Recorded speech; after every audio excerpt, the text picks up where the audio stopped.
ഇതല്ലാതെ മറ്റൊരു മാർഗ്ഗമില്ല. അതിലേക്ക് നിങ്ങളെ വീണ്ടും ക്ഷണിച്ചുകൊണ്ട് നിർത്തുകയാണ്. നന്ദി, നമസ്കാരം.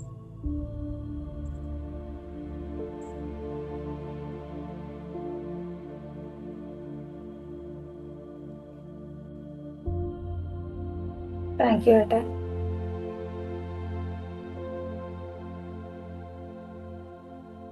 ഓക്കെ, വിഷയാവതരണം കഴിഞ്ഞ് ഇനി ചോദ്യോത്തരവേളയാണ്. ചോദ്യങ്ങളുള്ളവർക്ക് ചോദിക്കാം.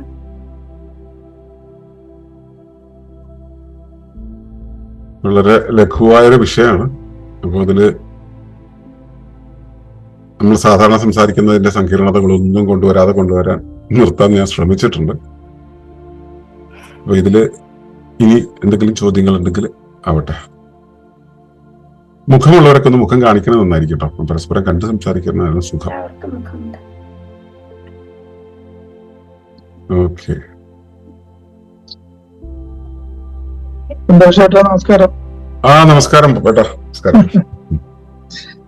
ചേട്ടൻ പറഞ്ഞ പോലെ ഈ സ്ഫോടനാത്മകമായ വളർച്ചയും വികാസവും സംഭവപരമായ കാര്യങ്ങളായതുകൊണ്ട് തന്നെ കൂടുതൽ സംസാരിക്കാതിരിക്കുന്നതാവും നല്ലതെന്നാണ് ഈ വിഷയത്തിൽ എനിക്ക് തോന്നുന്നത്. അത് തലമുറകൾ തമ്മിലായാലും ഇപ്പോൾ വലിയൊരു സർക്കസ് പോലെയാണ്. അതായത് ഇപ്പോഴത്തെ ഒരു പേരൻസ് ഒരു സൈഡില് മുതിർന്ന അവരുടെ പേരൻസിനെയും താഴെ അവരുടെ മക്കളെയും തമ്മിൽ ബാലൻസ് ചെയ്യപ്പെടുന്ന ഒരു പെടാപ്പാടുണ്ട്. അത് തമ്മിലുള്ള അകലം, കാരണം ഈ തമ്മിലുള്ള അകലം അല്ലെങ്കിൽ അത് തമ്മിലുള്ള ഒരു തമ്മിൽ അതിനെ ഒന്ന് മനസ്സിലാക്കാനുള്ള ആ ദൂരം കുറയ്ക്കാനുള്ള ഒരു സമയം കിട്ടാതെ പോകും. ഈ പറഞ്ഞ ഈ സ്ഫോടനാത്മകമായ ഒരു വളർച്ച എന്ന് പറയുന്നത് ഇന്നത്തെ കാലത്ത് കുട്ടികളുടെ രീതി, അതായത് ഒന്നിനൊരു ടോളറൻസ് എന്ന് പറയുന്ന സാധനം ഇല്ല. രണ്ടാമത് എന്തെങ്കിലും പറഞ്ഞാൽ പോലും ആ ചെറുപ്രായത്തിൽ തന്നെ വളരെ അഗ്രസീവായിട്ട് ബിഹേവ് ചെയ്യുന്ന ഒരു തലത്തിലേക്ക് കുട്ടികൾ മാറി. ഈ പറയുന്ന ചേട്ടൻ പറഞ്ഞ പോലുള്ള സാഹചര്യങ്ങൾ, നല്ല രീതിയിലുള്ള സാഹചര്യങ്ങൾ ഉള്ള വീട്ടിലാണെങ്കിൽ പോലും ആ തരത്തില് ചിലപ്പോൾ ഒരു പക്ഷേ സ്കൂളിൽ നിന്നോ അല്ലാതെയൊക്കെ വരുന്നതാവാം, അല്ലെങ്കിൽ ഒരു സോഷ്യൽ മീഡിയയിൽ കൂടെ അല്ലെങ്കിൽ അത്തരത്തിലുള്ള ഒരു സാഹചര്യത്തിൽ കണക്ട് ചെയ്യുന്നത് കൊണ്ടാവാം. എന്നിരുന്നാലും പക്ഷെ വേറൊരു കാര്യമുണ്ട്, നമ്മളൊന്ന് നോക്കുമ്പോൾ പണ്ട് കാലത്തുണ്ടായിരുന്ന, അല്ലെങ്കിൽ നമ്മൾ കുറച്ചുകൂടെ ഒരു പുറകിലോട്ട് അധികം ദൂരമില്ലായിരുന്ന ഒരു കാലത്തോട്ട് സഞ്ചരിച്ചാൽ പോലും അന്നുണ്ടായിരുന്ന ഒരു പനി എന്ന് പറയുന്ന ഒരു അവസ്ഥ പോലും, അല്ലെങ്കിൽ അതേപോലുള്ള രോഗങ്ങൾ പോലും ഇന്നത്തെ കാലത്ത് ഒരു ഡോക്ടറെ അടുത്തേക്ക് ചെല്ലുമ്പോൾ, ചില ലക്ഷണങ്ങളുമായിട്ട് ചെല്ലുമ്പോൾ ആ ലക്ഷണവുമായിട്ട് ബന്ധപ്പെടാത്ത ഒരുപാട് രോഗങ്ങളിലേക്കാണ് അത് നീങ്ങിപ്പോകുന്നത്. പെട്ടെന്ന് ഒരു ഡോക്ടർക്ക് അത് ഇന്നതാണെന്ന ലക്ഷണങ്ങൾ വെച്ച് പറയാൻ പറ്റുന്നില്ല. മാനസികാവസ്ഥകളെ കുറിച്ച് ചെല്ലുമ്പോൾ ഒരു സൈക്കോളജിസ്റ്റിന് സാധാരണ കുറച്ച് സംസാരിക്കുമ്പോൾ തന്നെ ഇതൊരു ആങ്സൈറ്റി ഡിസോർഡർ ആണ്, അല്ലെങ്കിൽ വേറെ എന്തെങ്കിലും ഒരു ഡിപ്രഷന്റെ സാധ്യതയാണ്, അല്ലെങ്കിൽ ഒരു ബോർഡർ ലൈൻ പേഴ്സണാലിറ്റി ആണ് എന്നുള്ള നിലയിലേക്ക് പോകാൻ പോലും പറയാൻ പറ്റാത്ത തലത്തിലേക്ക് അതിന്റെ ഒരു ഡയമെൻഷൻ മാറിയിട്ടുണ്ട്. ഒരു ബോർഡർ ലൈൻ എന്ന് പറയുന്നതിന് ഇപ്പൊ ഒരു ബോർഡർ ഇല്ല. അപ്പോൾ എല്ലാരും തനിയെ മനസ്സ് പറയുകയാണ് ഇതാണ് എന്റെ പ്രശ്നം എന്ന് സ്വയം തീരുമാനിച്ചുറപ്പിച്ചുള്ള രീതിയിലാണ് എല്ലായിടത്തും പ്രതികരിക്കുന്നത്. ശരിക്കും അവരുടെ ആ യഥാർത്ഥ പ്രശ്നം എന്ന് പറയുന്നത് അതല്ല എന്നുള്ളതാണ്. അതിലേക്ക് കടന്നു ചെല്ലുമ്പോൾ ആക്ച്വലി ആ പ്രശ്നങ്ങളെല്ലാം അവർക്ക് ഉണ്ടാകുന്നു. അപ്പോൾ ഈ പറയുന്ന ഈ ബന്ധുത്വം വളർത്താൻ വേണ്ടി തുറന്ന് സംസാരിക്കൽ എന്നൊക്കെ പറയുന്നത് ഒരു നിവൃത്തിയില്ലാതെ വരുമ്പോൾ സൈക്കോളജിസ്റ്റിന്റെ അടുത്തോ ഒക്കെ പോയി സംസാരിക്കാൻ എടുക്കുന്ന ഒരു സമയം, അല്ലെങ്കിൽ ഈ പറയുന്ന ഏതെങ്കിലും ഒരു കമ്മ്യൂണിറ്റി അല്ലെങ്കിൽ അവരുടെ ഒരു പാർട്ണറിന്റെ അടുത്ത് സംസാരിക്കാൻ പെടുന്ന ഒരു സമയം. കാലം മാറി. ഇപ്പോ ഫലപ്രദമായി തമ്മിൽ അടിച്ചു പിരിയാതെ തന്നെ ചീഫ് ബ്രേക്കിംഗ് ഓഫീസർ എന്ന് പറഞ്ഞ് ലക്ഷക്കണക്കിന് രൂപ സാലറി കൊടുത്തിട്ടുള്ള പോസ്റ്റിലേക്ക് പരസ്യം ചെയ്യുന്ന അവസ്ഥയിലേക്ക് മാറി. ഇപ്പം അങ്ങനെ തന്നെ ഇപ്പൊ റീസെന്റ് ആയിട്ട് വന്നതാണ് 2.25 ലക്ഷം രൂപ സാലറിയാണ് മാസം ചീഫ് ബ്രേക്കിംഗ് ഓഫീസർ. എന്ന് വെച്ചാൽ അടിച്ചു പിരിയാതെ സൗഹൃദപരമായി അവരെ ബ്രേക്ക് ചെയ്യിക്കാൻ വേണ്ടിയിട്ട് വേറൊരാളുടെ ഇടപെടും. അതിനു വേണ്ടിയിട്ട് ഒരു ഡേറ്റിംഗ് ആപ്പ് കമ്പനി രംഗത്ത് വരും. അപ്പൊ ഈ ബന്ധുത്വവും ഇടപെടലും സാഹചര്യങ്ങളും മുതിർന്ന ആൾക്കാരും കൊച്ചുമക്കളുമായിട്ടുള്ള തമ്മിലുള്ള ഒരു ഗ്യാപ്പ് എന്ന് പറയുന്നത് രണ്ട് എൻഡിലാണ്. ഇവരെ തമ്മിലൊന്ന് കണക്ട് ചെയ്യുക എന്ന് പറഞ്ഞത് അത്ര ഒരു ഈസി വേ അല്ല. രണ്ട് തലത്തിലാണ്. ഈ പറയുന്ന കണക്ക് രണ്ട് ചിന്താഗതിയാണ് അവർക്ക് കിട്ടിയതാണ് അവർ പറഞ്ഞുകൊണ്ടിരിക്കുന്നത്. ഇവര് വളർന്നു വരുന്നത് ആകാശത്തും ഭൂമിയിലും അല്ല എന്ന് പറയുന്ന ഒരു സ്ഥിതിയിലാണ് വളർന്നു വരുന്നത്. ഇവർക്ക് ഈ പറയുന്ന അത്തരത്തിലുള്ള ഒരു ആക്സസ് ഇല്ല. അവർ കാണുന്നതും കേൾക്കുന്നതും അനുഭവിക്കുന്നതുമായിട്ടുള്ള ഒരു തലം എൻ്റയർലി ഡിഫറെന്റ് ആണ്. നമുക്ക് കിട്ടാത്ത സൗകര്യങ്ങളും അനുഭവങ്ങളും എല്ലാം നമുക്ക് മക്കൾക്ക് കൊടുക്കണമെന്നുള്ള ഒരു വ്യഗ്രതയില് ഇതെല്ലാം ഇല്ലാത്തത് ഉണ്ടാക്കി കൊടുക്കുന്ന ഒരു സിറ്റുവേഷനിലേക്ക് പോകുന്നു.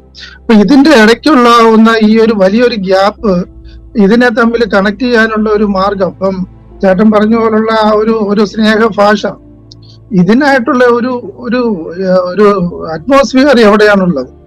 എല്ലാരും ഇപ്പൊ പറഞ്ഞ അവർക്ക് പണ്ട് TV ഉണ്ടായിരുന്ന സമയത്ത് ആദ്യം ഒരു കമ്മ്യൂണിറ്റിയുടെ മുന്നിലായിരുന്നു ആ ഒരു സ്ക്രീൻ. പിന്നെ അത് കുറച്ചുകൂടെ പൈസ ആയപ്പോൾ ഓരോരുത്തരുടെ വീട്ടിലേക്ക് ആ ഫാമിലിയിലേക്ക് മാത്രമായിട്ട് ഒരു TV സ്ക്രീൻ വന്നു. ഇപ്പം വന്ന ഒരു ചെറിയ ഒരു മൊബൈൽ സ്ക്രീനിലേക്ക് എല്ലാവരും ഇൻഡിവിജ്വൽ ആയിട്ടുള്ള സ്ക്രീനിങ്ങിലോട്ട് പോയി. അപ്പൊ തമ്മിലുള്ള എന്താണ് മനസ്സിലാക്കുന്നത്, എന്താണ് ശരി തെറ്റെന്നൊന്നും അറിയാൻ പറ്റുന്നില്ല. ഈ ഒരു വലിയൊരു ഗ്യാപ്പിനെ തമ്മിൽ കണക്ട് ചെയ്യാനായിട്ട് ഈ പറയുന്ന ഒരു സ്നേഹഭാഷ എങ്ങനെയാണ് നമുക്ക് കണക്ട് ചെയ്യാൻ പറ്റുക? അത് നമ്മൾ രണ്ടുപേരെയും കണക്ട് ചെയ്യണം. നമ്മുടെ പേരൻസിനെയും വേണം, ഈ പറയുന്ന നമ്മുടെ മക്കളെയും വേണം. അത് ആണായിക്കോട്ടെ പെണ്ണായിക്കോട്ടെ. ഇപ്പം പറയുന്ന പോലെ ഒരു ചെറുപ്രായത്തിൽ ഒരു 22 വയസ്സൊന്നും അത്രയും പോകണ്ട. അതിനകത്ത് തന്നെ ഇവിടെ ഒറ്റ ലൈൻ മാത്രമേ ഉള്ളൂ, ഒറ്റ ടാഗ് ലൈൻ പോലാണ്, മാക്സിമം എക്സ്പ്ലോർ ചെയ്യുക. ആ മാക്സിമം എക്സ്പ്ലോർ ചെയ്യുക എന്ന് പറഞ്ഞാൽ എന്താണ്, എങ്ങനെയാണ് അത് അഫക്ട് ചെയ്യുന്നതെന്നും അതിന്റെ പ്രത്യേക പ്രശ്നങ്ങൾ എന്താണെന്നും ഒന്നും അറിയാതെയാണ് പോകുന്നത്. അതെല്ലാം അനുഭവിച്ചു കഴിഞ്ഞ് കുറെ കാലം കഴിയുമ്പോൾ അവരെ തന്നെ ഐഡന്റിറ്റി ഇല്ലാതായി അവര് അപ്പോഴാണ് തിരിഞ്ഞു നോക്കുന്നത് ഞാൻ എന്തായിരുന്നു എന്നുള്ളത്, അല്ലെങ്കിൽ ഇത്രയും നാൾ ചെയ്തത് എന്തായിരുന്നു. അവിടെ മുതലാണ് ഇവരുടെ പ്രശ്നങ്ങൾ മൊത്തം പോകുന്നത്. അത് പലർക്കും താങ്ങാൻ പറ്റാത്തൊരു സ്ഥിതിയിലോട്ടാണ്. വളരെ നമുക്ക് പലതും പറയുമ്പോൾ നമുക്കത് അൺബിലീവബിൾ ആയിട്ടുള്ള ഒരു സിറ്റുവേഷനാണ്. അപ്പൊ എന്റെ ഒരു ചോദ്യം ഇതാണ്, ഇത്തരത്തിലുള്ള ഒരു തലമുറ ഇങ്ങനെ വളരെ സൂപ്പർസോണിക് ആയിട്ട് പോകുന്ന ഒരു കാലഘട്ടത്തിൽ ഇവരെ എങ്ങനെയാണ് നമുക്ക് മുതിർന്നവരുടെ ആ ലെവലിൽ അല്ലെങ്കിൽ പോലും കുറച്ച് കാര്യങ്ങൾ ഒന്ന് സ്ലോ ചെയ്യിക്കാൻ, ആ പോകുന്ന യാത്രയുടെ ഒരു സ്ലോ എന്ന് ചെയ്ത് കുറച്ച് കാര്യങ്ങൾ കണ്ടറിഞ്ഞ് മനസ്സിലാക്കി അവരെ ഫ്യൂച്ചറിലേക്കുള്ള ഒരു കാര്യത്തിന് അത് ഒരു പ്രയോജനപ്പെടുമെന്നുള്ളതൊന്ന് മനസ്സിലാക്കാൻ എന്താണ് മാർഗം? ഇതാണ് ഒരു ചോദ്യം. ഓക്കെ, ഇതില് പറയുമ്പോ പ്രാഥമികമായിട്ട് നമ്മൾ അംഗീകരിക്കേണ്ട ഒരു കാര്യം എന്താ വെച്ചാൽ, എല്ലാരെയും മാറ്റാൻ നമ്മളെ കൊണ്ട് കഴിയില്ല. 1. 2, കതിരിൽ വളം വെക്കാൻ കഴിയില്ല. പിന്നെ മാറേണ്ടത് മറ്റുള്ളവരല്ല, നമ്മളാണ്. നമ്മുടെ ഉള്ളിലാണ് മാറ്റം കൊണ്ടുവരേണ്ടത്. ഈ 3 കാര്യങ്ങൾ മനസ്സിലാക്കിയാൽ തന്നെ കുറേയേറെ പ്രശ്നങ്ങൾ മാറും. അതായത് എല്ലാവരെയും മാറ്റാൻ പറ്റില്ല. അപ്പൊ നമ്മൾ വഴി കൂടെ പോകുന്നതിനെല്ലാം മാറ്റണം എന്ന് വാശി പിടിക്കാതിരുന്ന നമ്മുടെ കുറെ പ്രശ്നങ്ങൾ മാറും, മാനസിക പ്രശ്നങ്ങൾ മാറും. രണ്ടാമത്തെ കാര്യം എന്ന് പറയുന്നത്, നമ്മൾ ഇത്രയും കാലം ചെയ്തതിന്റെ ഔട്ട്പുട്ടാണ് ഇപ്പൊ അവിടെ കാണുന്നത്. അത് നമ്മുടെ മുതിർന്ന തലമുറയിലാണെങ്കിലും പിൻതലമുറയിലാണെങ്കിലും അതാണ് നമ്മൾ കാണുന്നത്. മൂന്നാമത്തെ കാര്യം, നമ്മുടെ അകത്ത് മാറ്റം ഉണ്ടാവണം. അവർ ശരിയല്ല എന്ന് നമ്മൾ കരുതുന്നിടത്തുനിന്ന് മാറിയിട്ട് അവരുടെ സ്പേസ് എന്താണ്, അവരെന്താണ് ചെയ്തുകൊണ്ടിരിക്കുന്നത് എന്ന് അറിയാനുള്ള ഒരു തുറവി നമ്മുടെ ഉള്ളിൽ ഉണ്ടാവണം. ആ തുറവി ഉണ്ടാകുന്ന സമയത്താണ് ഇത് ശരിയാവുക. ഇപ്പോ ഞാൻ ഇവിടെ അഡ്രസ്സ് ചെയ്യുന്നത് അപഗോത്ര സമൂഹം എന്ന് പറയുന്ന കേരളത്തിലെ സുസ്ഥിര ജീവന സമൂഹത്തെയാണ്. അവിടെ എന്റെ അനുവാചകരായിട്ട് വരുന്നവരോട് എനിക്ക് വയ്ക്കാനുള്ള നിർദ്ദേശം എന്ന് പറയുന്നത്, നിങ്ങളുടെ ധർമ്മമാണ് അവരെ ബോധ്യപ്പെടുക എന്നുള്ളത്. പ്രകൃതി എന്ന് പറയുന്ന സംവിധാനത്തിന്റെ അകത്ത് അതിന്റെ ഒരു കോശമായി ജീവിക്കുന്ന നമ്മൾ, പ്രകൃതിയുടെ മുകളിൽ ആനപ്പുറത്ത് പാപ്പാനിരിക്കുന്ന പോലെ അതിനെ നിയന്ത്രിക്കുന്ന ഒരു സംവിധാനമാണെന്ന് വിചാരിച്ച് ജീവിക്കുകയാണ് ചെയ്യുന്നത്. പ്രകൃതിക്ക് അകത്താണ് ജീവിക്കുന്നത്, പ്രകൃതിയുടെ നിയമങ്ങൾക്കകത്താണ് ജീവിക്കുന്നത്, പ്രകൃതിയുടെ ആ പശ്ചാത്തലത്തിലാണ് ജീവിക്കുന്നത്. പ്രകൃതിയുടെ ഏറ്റവും പ്രധാനപ്പെട്ട സ്വഭാവം എന്ന് പറയുന്നത് ജൈവതയാണ്. ജൈവത എന്ന് വെച്ചാൽ സ്വയം നിർദ്ധാരണം ചെയ്യാനുള്ള ശേഷി, സ്വയം രൂപീകരിച്ച് സ്വയം പരിചരിച്ച് സ്വയം സംരക്ഷിച്ചു പോകുന്ന രീതി. അതിലെ ഏറ്റവും പ്രധാനപ്പെട്ട നിയമം എന്ന് പറയുന്നത്, പ്രധാനപ്പെട്ട നിയമങ്ങളിൽ എന്ന് പറയുന്നത് റെസിലിയൻസ് ആണ്, അല്ലെങ്കിൽ പുനഃസ്ഥാപന ശേഷിയാണ്. ആ പുനഃസ്ഥാപന ശേഷി എന്നുള്ളത് ഉണ്ടാകണമെങ്കിൽ അതിനുള്ള പശ്ചാത്തലം ഉണ്ടാകണം. മനസ്സിൽ നമ്മൾ എന്താണോ കാണുന്നത്, നമ്മുടെ മനസ്സിൽ എന്താണോ പ്രൊജക്ട് ചെയ്യുന്നത്, അതാണ് മുമ്പിൽ കാണുക. ഞാനിപ്പോ എന്റെ മക്കളുടെ കൂട്ടുകാർ ഇവിടെ വരാറുണ്ട്. അവരെല്ലാം തന്നെ ഈ വിസ്ഫോടന സമൂഹത്തിന്റെ ഭാഗമാണ്. പക്ഷെ ഇവിടെ വന്നു കഴിഞ്ഞാൽ ഇവര് വളരെ ഹാപ്പിയാണ്. അവർക്ക് എന്നോട് കളി പറയാനും ചിരിക്കാനും, പൊന്നിയോട് കളി പറയാനും ചിരിക്കാനും മക്കളോട് പറയണ പോലെ തന്നെയാണ്. അവര് ഞങ്ങളുടെ കൂടെ കൂടിക്കോളും. അപ്പോൾ നമ്മൾ അവരുടെ ഒരു ഭാഷയിലേക്ക്, ആൽഗരിതത്തിലേക്ക് നമ്മൾ മാറുന്ന സമയത്ത് അത് കണക്ട് ചെയ്യാൻ എന്റെ മക്കൾക്ക് പറ്റുന്നുണ്ട്. കാരണം അവരുടെ മുന്നിൽ നമ്മൾ അതാണ് ജീവിച്ച് കാണിച്ചത്. നമുക്ക് അബദ്ധങ്ങൾ പറ്റിയിട്ടില്ല എന്നോ നമ്മൾ 100% ശരിയാണെന്നോ അല്ല പറയുന്നത്, നമ്മൾ നടത്തിയ പരീക്ഷണങ്ങളാണ്. ഇപ്പൊ ഈ ഒരു രീതിയിലേക്ക് നമ്മള് അവര് വേറൊരു വിഭാഗത്തിൽപ്പെട്ടവരാണ്. ഇപ്പൊ മുതിർന്നവരാണെങ്കിൽ ശരി, ഇപ്പൊ പൊന്നിയെ കാണാൻ ഇടയ്ക്കിടയ്ക്ക് പല അമ്മമാരും വരും. പൊന്നി ഉണ്ടാക്കിയ ഭക്ഷണം കഴിച്ചിട്ട് പോകാൻ വേണ്ടിയിട്ട് പല അമ്മമാരും വരും. അവരുടെയൊക്കെ മക്കള് അവര് പറയുന്നത് കേൾക്കുന്നില്ല എന്നുള്ള പരാതി ഇവിടെ പറയാറുണ്ട്. പക്ഷെ പൊന്നിയും ഇവിടെയുള്ളവരും അത് മുഴുവൻ ഇരുന്ന് കേൾക്കാറുണ്ട്, അവരുടെ കൂടെ കൂടാറുണ്ട്, അവർക്ക് വേണ്ടത് കൊടുക്കാറുണ്ട്. അവരുടെ കൂടെ ബന്ധുവായി നമ്മളുണ്ട് എന്ന് പറയുന്ന സമയത്ത് അവർക്ക് നമ്മളോടൊരു ആഭിമുഖ്യം ഉണ്ടാവും. അവർ ശരിയല്ല എന്ന നമ്മുടെ കാഴ്ച മാറ്റിയിട്ട് അവരും ശരിയാണ്, ഇത് ഈ അതിവേഗ കാലത്തിന്റെ പ്രതിനിധികളാണ്, അതിനകത്ത് പെട്ട് യാദൃശികമായിട്ട് ഉടറിപ്പോയവരാണ്, അത് മുഴുവൻ തെറ്റാണെന്ന് വ്യാഖ്യാനിക്കുന്നതിന് പകരം ആ ഉടറലിൽ നമുക്ക് ഒരു കൈ കൊടുക്കാൻ എങ്ങനെയാണ് കഴിയുക, അവരുടെ കൂടെ നിൽക്കാൻ എങ്ങനെയാണ് കഴിയുക, കൂടെ ഉണ്ട് എന്നുള്ള വിശ്വാസം അവർക്ക് ജനിപ്പിക്കാൻ എപ്പോഴാണ് കഴിയുക? അങ്ങനെ ജനിപ്പിച്ചു വെച്ചാൽ മതി. അവർക്കൊരു ചലനം ഉണ്ടാകുന്ന സമയത്ത് അവർ നമ്മളെ ഓർക്കും, നമ്മുടെ അടുത്തേക്ക് വരും. എന്നെ ഒരുപാട് പേര് പല പ്രായത്തിലുള്ളവരും വിളിക്കാറുണ്ട്. അതിന്റെ കാരണം എന്താ? അവർക്ക് കൂടെ ഞാൻ ഉണ്ടാകുമെന്നുള്ള വിശ്വാസം അവർക്ക് ജനിച്ചത് കൊണ്ടാണ്. ഇത് നമ്മുടെ മനസ്സിൽ ഈ ഒരു സങ്കല്പനം ഉണ്ടെങ്കിൽ, അതായത് ഞാൻ ബന്ധുവാണെന്നുള്ള സങ്കല്പനം നമുക്കുണ്ടെങ്കിൽ നമുക്ക് കുറെ അവരുടെ ഉള്ളിലെ മാറ്റങ്ങളെ സ്വാധീനിക്കാൻ കഴിയും. പിന്നെ നമുക്ക് സമാധാനം കിട്ടാനുള്ള വഴിയാണ് ഞാൻ ആദ്യം പറഞ്ഞത്, കതിരയും വളവച്ചിട്ട് കാര്യമില്ല, എല്ലാവരും മാറ്റാനും കഴിയില്ല. എന്തെങ്ങനെയാണോ പോകുന്നത് അതിനെ അങ്ങനെ തന്നെ എപ്പോ ഇവിടെ എങ്ങനെയോ അപ്പപ്പോ അവിടെ എങ്ങനെയാണെന്ന് നമ്മൾ മനസ്സിലാക്കി നമ്മൾ നിന്ന് കഴിഞ്ഞാൽ നമുക്ക് ശാന്തി ഉണ്ടാവും. ഇക്കോ സ്പിരിച്വാലിറ്റിയുടെ അടിസ്ഥാനം എന്ന് പറയുന്നതും ഇത് തന്നെയാണ്. നമ്മൾ പ്രകൃതിയുടെ നിയമത്തിനനുസരിച്ച്, പ്രകൃതിയുടെ സ്വയം നിർദ്ധാരണ സംവിധാനത്തിനനുസരിച്ച് പ്രവർത്തിച്ച് മുൻപോട്ട് പോവുക. ഏതൊരു സംവിധാനവും വിസ്ഫോടനാത്മകമായി പ്രവർത്തിച്ച് വളരും. ഏതൊരു വ്യവസ്ഥയും ഉണ്ടായി കഴിയുമ്പോൾ, ഇപ്പൊ നമ്മൾ ഒരു കല്ലിൽ കയറ് കെട്ടിയിട്ട് പതുക്കെ ചുറ്റാൻ തുടങ്ങിയാൽ ആ ചുറ്റി അവസാനം അത് വളരെ വേഗത്തിൽ കറങ്ങുന്ന ഒരു അവസ്ഥയ്ക്ക് വരും. കാരണം ഈസിനെസ്സിലേക്ക് പോകും, പ്രവർത്തനം അതിന്റെ ഈസിനെസ്സിലേക്ക് പോകും. ആ കറങ്ങി ആ കല്ലിന് അതിന്റെ ഭ്രമണപഥത്തിൽ നിന്നും തെറിച്ച് വെളിയിലേക്ക് പോകുവാനുള്ള വേഗം കൈവരും, അതിനുള്ള പ്രവണത ഉണ്ടാവും.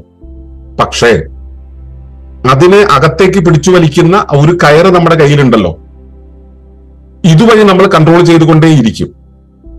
ജീവന്റെ ഏറ്റവും പ്രധാനപ്പെട്ട സ്വഭാവം എന്ന് വെച്ചാൽ വിസ്ഫോടനാത്മകമായി വളരുന്ന ഏതൊരു സംവിധാനത്തെയും തിരിച്ച് അകത്തേക്ക് വലിച്ചു നിർത്താനായിട്ടുള്ള ഒരു ഗുരുത്വം അവിടെ ഓട്ടോമാറ്റിക് ആയിട്ടുണ്ടാവും. അതിനെ നെഗറ്റീവ് ഫീഡ്ബാക്ക് എന്നാണ് പറയുക. നെഗറ്റീവ് ഫീഡ്ബാക്ക് മെക്കാനിസം എല്ലാ സംവിധാനത്തിലും ഉണ്ടാവും. ആ നെഗറ്റീവ് ഫീഡ്ബാക്ക് മെക്കാനിസം എന്ന് പറഞ്ഞാൽ നമ്മൾ എത്രത്തോളം വളരുന്നുവോ ആ വളരുന്നതിനനുസരിച്ച് ഉള്ളിലേക്കൊരു വളർച്ചയുടെ ഒരു തളർച്ച ഉണ്ടാക്കുന്ന ഒരു പ്രവണത. അതുകൊണ്ടാണ് സൈസ് റൈറ്റ്നെസ് എന്ന് പറഞ്ഞ വളർച്ചാ പരിധി എന്ന് പറയുന്ന ഒരു ജീവ സ്വഭാവം നമുക്കുണ്ടായത്. അല്ലെങ്കിൽ നമ്മളെല്ലാം തന്നെ ഈ ഹിമാലയത്തോളം വളർന്നു വലുതായതിന് ശരീരമൊക്കെ ഉണ്ട്. ശരീരത്തിന്റെ കോശങ്ങൾ ജനിച്ച കാലം മുതൽ വളർന്നു ഒരു പ്രത്യേക പരിധി എത്തിയപ്പോൾ അവിടെ നിന്നു. പിന്നെയും വളരുകയാണെങ്കിലോ നമുക്ക് നിൽക്കാൻ ഈ ഭൂമി തികയാതെ വരും. അതുകൊണ്ട് പ്രകൃതി ഉണ്ടാക്കിയ ഒരു പ്രക്രിയയാണ് ഈ സൈസ് റൈറ്റ്നെസ് എന്ന് പറഞ്ഞത്, ഉള്ളിലേക്ക് പിടിച്ചു വലിക്കുന്ന ഒരവസ്ഥ, അല്ലെങ്കിൽ അതിന്റെ പരിധിയെ നിയന്ത്രിക്കുന്ന ഒരവസ്ഥ. ഈ നിയന്ത്രിക്കുന്ന അവസ്ഥ ഇവിടെ ലോകത്ത് നടപ്പിലായിക്കൊണ്ടേയിരിക്കുന്നുണ്ട് എപ്പോഴും, എല്ലായിടത്തും. ഈ ജീവന്റെ വലിയ രൂപമാണ് ഈശ്വരീയം എന്ന് പറയുന്നത്. ജൈവികതയാണ് ദൈവീകത, ജൈവികതയുടെ വിപുലപ്പെട്ട രൂപമാണ് ദൈവീകത. അപ്പൊ ദൈവീകത ഇതിനെ കൺട്രോൾ ചെയ്യുന്നുണ്ട്. ഈ കൺട്രോളിന്റെ ഭാഗമായിട്ടാണ് ഇത് സംസാരിക്കാൻ നമ്മളെ പോലുള്ള കുട്ടി സമൂഹങ്ങൾ ലോകത്തിന്റെ പല ഭാഗത്തും നിൽക്കുന്നത്. ഇക്കോ വില്ലേജുകളും ഇത്തരത്തിലുള്ള സസ്റ്റൈനബിൾ കമ്മ്യൂണിറ്റികളും എല്ലാം പ്രവർത്തിക്കുന്നത് ഈ ഒരു സംവിധാനത്തിലേക്ക് ആളുകളെ കൊണ്ടുവരാനാണ്. ഈ ഒരു ബോധ്യം നമുക്കുണ്ടെങ്കിൽ, അതായത് ഇതെല്ലാം സ്വയം നിരൂപിക്കപ്പെട്ടോളും, എല്ലാം നിയന്ത്രിക്കപ്പെട്ടോളും എന്നത് മനസ്സിലാക്കുകയും അതിന് അനുകൂലമാകുന്ന രീതിയിൽ നമ്മുടെ മനസ്സിനെ തുറന്നു വയ്ക്കുകയും സഹാനുഭൂതിയോടുകൂടി കരുണയോടുകൂടി അവരെ എല്ലാം കാണാൻ കഴിയുകയും, ഈ കടിക്കാൻ വരുന്ന പട്ടിയെ കാണുമ്പോൾ പോലും എന്റെ മോനെ എന്ന് വിളിക്കാനുള്ള മാനസികാവസ്ഥ ഉണ്ടെങ്കിൽ ഈ പറയുന്ന വിസ്ഫോടനാത്മകമായ ആളുകളെല്ലാം തന്നെ നമ്മുടെ മുന്നിൽ വരുന്ന സമയത്ത് വാലാട്ടി നിൽക്കും. അവർക്ക് അങ്ങനെ ഒരു ഇടം കൊടുത്താൽ മതി. അങ്ങനെ ഒരു ഇടം നമുക്ക് അവർക്ക് കാണിച്ചു കൊടുക്കാനുണ്ടോ? മറ്റെങ്ങും ഇല്ലെങ്കിൽ മറ്റൊരിടവും വേണ്ട, ഞാൻ മതി, നിങ്ങൾ എങ്ങനെയായാൽ മതി. അങ്ങനെ ആയാൽ അത് ശരിയാവും എന്നാണ് എന്റെ പക്ഷം. അതുകൊണ്ട് നമ്മളിതിനെ എന്താ പറയുക, അതൊരു പ്രശ്നമായിട്ട് എടുക്കുന്നതിന് പകരം ഇങ്ങനെയാണ് വർത്തമാന സ്ഥിതി എന്ന് മനസ്സിലാക്കുക. ഇത് സ്വയം നിർദ്ധാരണം ചെയ്യാൻ പ്രകൃതിക്ക് കൃത്യമായ സംവിധാനം ഉണ്ടെന്ന് മനസ്സിലാക്കുക. ആ നിർദ്ധാരണ രീതിക്കനുസരിച്ച് നമ്മളെ വിട്ടുകൊടുക്കുവാൻ, നമ്മളെ തുറന്നു വയ്ക്കുക, നമ്മൾ തയ്യാറാവുക. ഇത്രയും ചെയ്തു കഴിഞ്ഞാൽ അത് ശരിയാവുന്നതാണ് എന്റെ വിശ്വാസം. അങ്ങയുടെ ചോദ്യത്തിന് മറുപടി തന്നു എന്നാണ് ഞാൻ വിചാരിക്കുന്നത്. പപ്പേട്ട. അതെ ചേട്ടാ, ഞാൻ പറഞ്ഞത് മൊത്തത്തിലുള്ള രീതിക്കുള്ളൊരു ചോദ്യമായിരുന്നില്ല. അതെ അത് നമ്മുടെ അടുത്ത് നിൽക്കുന്ന സർക്കിളിൽ, അത് ഈ പറയുന്ന പേരൻസ് ആയാലും പിന്നെ ഈ പറയുന്ന ഈ തെറാപ്പിക്ക് വേണ്ടിയിട്ട് വരുന്ന ആൾക്കാരുടെ ഒരു ഡിസ്കഷനിലായാലും ഒരു കോമൺ കാര്യങ്ങളാണ് ഞാനുള്ളത് പറഞ്ഞത്. അതിനകത്തുനിന്ന് കിട്ടിയ കുറച്ച് കാര്യങ്ങൾ നമ്മുടെ നേരിട്ട് കാണുന്നതും നമ്മുടെ അനുഭവത്തിലും നമ്മുടെ മക്കളും ഒക്കെ കാണിക്കുന്ന ഒരു സംഭവത്തിലാണ്. അതൊരു കാര്യം എന്ന് പറഞ്ഞാൽ ഇപ്പൊ ഈ ഇതിനകത്തിപ്പം ഇവിടുത്തെ സംബന്ധിച്ച് പറയുന്ന ഒരു അതിന്റെ ഒരു ദൈവതയും അതിനകത്തൊരു വലിയ അതിനകത്തുള്ള ഒരു പോസിറ്റീവായിട്ടുള്ള ഒരുപാട് കാര്യങ്ങളും അത് എങ്ങനെ നമ്മളിലൊരു മാറ്റം ഉണ്ടാക്കുന്നു എന്നുള്ള കാര്യങ്ങളൊന്നും ഒരു പ്രകൃതിയായിട്ടിണങ്ങി. കാരണം രാവിലത്തെ ഒരു സൂര്യൻ ഉദിക്കുന്ന പോലും ആ വെയിൽ പോലും കൊള്ളാനായിട്ട് കുട്ടികൾക്ക് താല്പര്യമില്ല. വീട്ടിലെ ചെടികളും എല്ലാ കാര്യങ്ങളും കിളികളും ഒക്കെ ഉണ്ട്.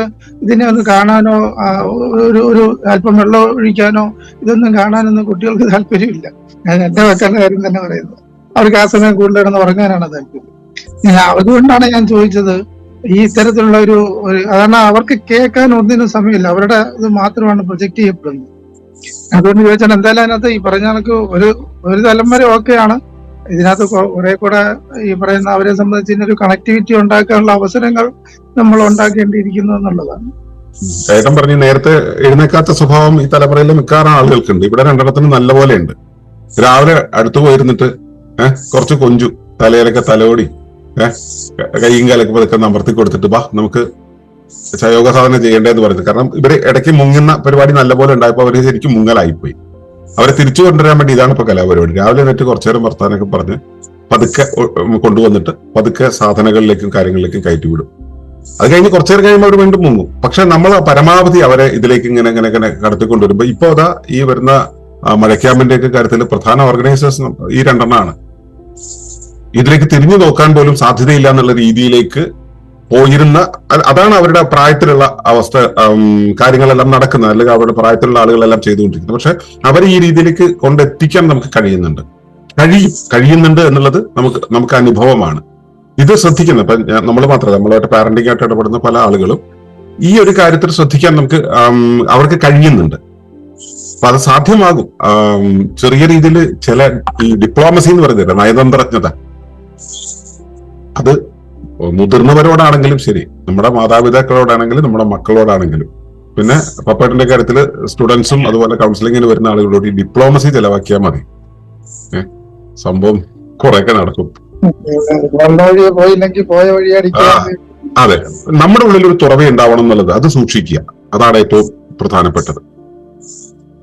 സന്തോഷം പപ്പേട്ട. ഓക്കെ. ഇതില് പുതിയ 1-2 മുഖങ്ങളുണ്ട്. അതില് ഞാൻ പ്രീതി ബ്രഹ്മകുമാരീസ് എന്ന് പറയുന്ന ഒരു പേര് കാണുന്നുണ്ട്. മുഖം കാണിച്ചൊന്ന് പരിചയപ്പെടുത്താമോ? എന്നിട്ട് അങ്ങേക്ക് എങ്ങനെയാണ് ഇവിടെ എത്തിയതെന്നും ഈ ക്ലാസ്സിൽ നിന്ന് അങ്ങേക്ക് എന്ത് ഫീൽ ചെയ്തതെന്ന് പറയാമോ? പ്രീതി. അത് കഴിഞ്ഞ് തന്നെ സംസാരിക്കണേ. ബ്രഹ്മകുമാരീസിലെ പ്രീതി ഒന്ന് പറയാമോ? ഒന്ന് പരിചയപ്പെടുത്തുകയും എന്താണ് ഫീൽ ചെയ്തതെന്ന് പറയുകയും ചെയ്യാൻ സന്തോഷം. നമ്മളിതൊരു ബന്ധു സമൂഹമാണ്. അപ്പോ ഇവിടെ വരുന്നവരെല്ലാം പരസ്പരം പരിചയപ്പെടുകയും പരിചയപ്പെടുത്തുകയും മുഖം കാണിക്കുകയും ഒക്കെ ചെയ്യണം എന്നാണ് നമ്മുടെ ഒരു രീതി. ഓക്കെ, അങ്ങേക്ക് സൗകര്യമാകുമ്പോ ആ മുഖം കാണിച്ചൊന്ന് പരിചയപ്പെടുത്തു. ധന്യ ഒന്ന് പരിചയപ്പെടുത്തി പറയാമോ? എന്റെ പേര് ധന്യ. ഞാനിപ്പോ മെക്സിക്കോയിലാണ്. നാട്ടില് പട്ടാമ്പിക്ക് അടുത്താ താമസിക്കുന്നത്. ഇപ്പൊ ഈ സാറ് പറഞ്ഞ എല്ലാം ഇപ്പൊ അനുഭവിച്ചുകൊണ്ടിരിക്കുന്ന ഒരാളാണ് ഞാൻ. 2 ടീനേജേഴ്സിന്റെ അമ്മയാണ്. സോ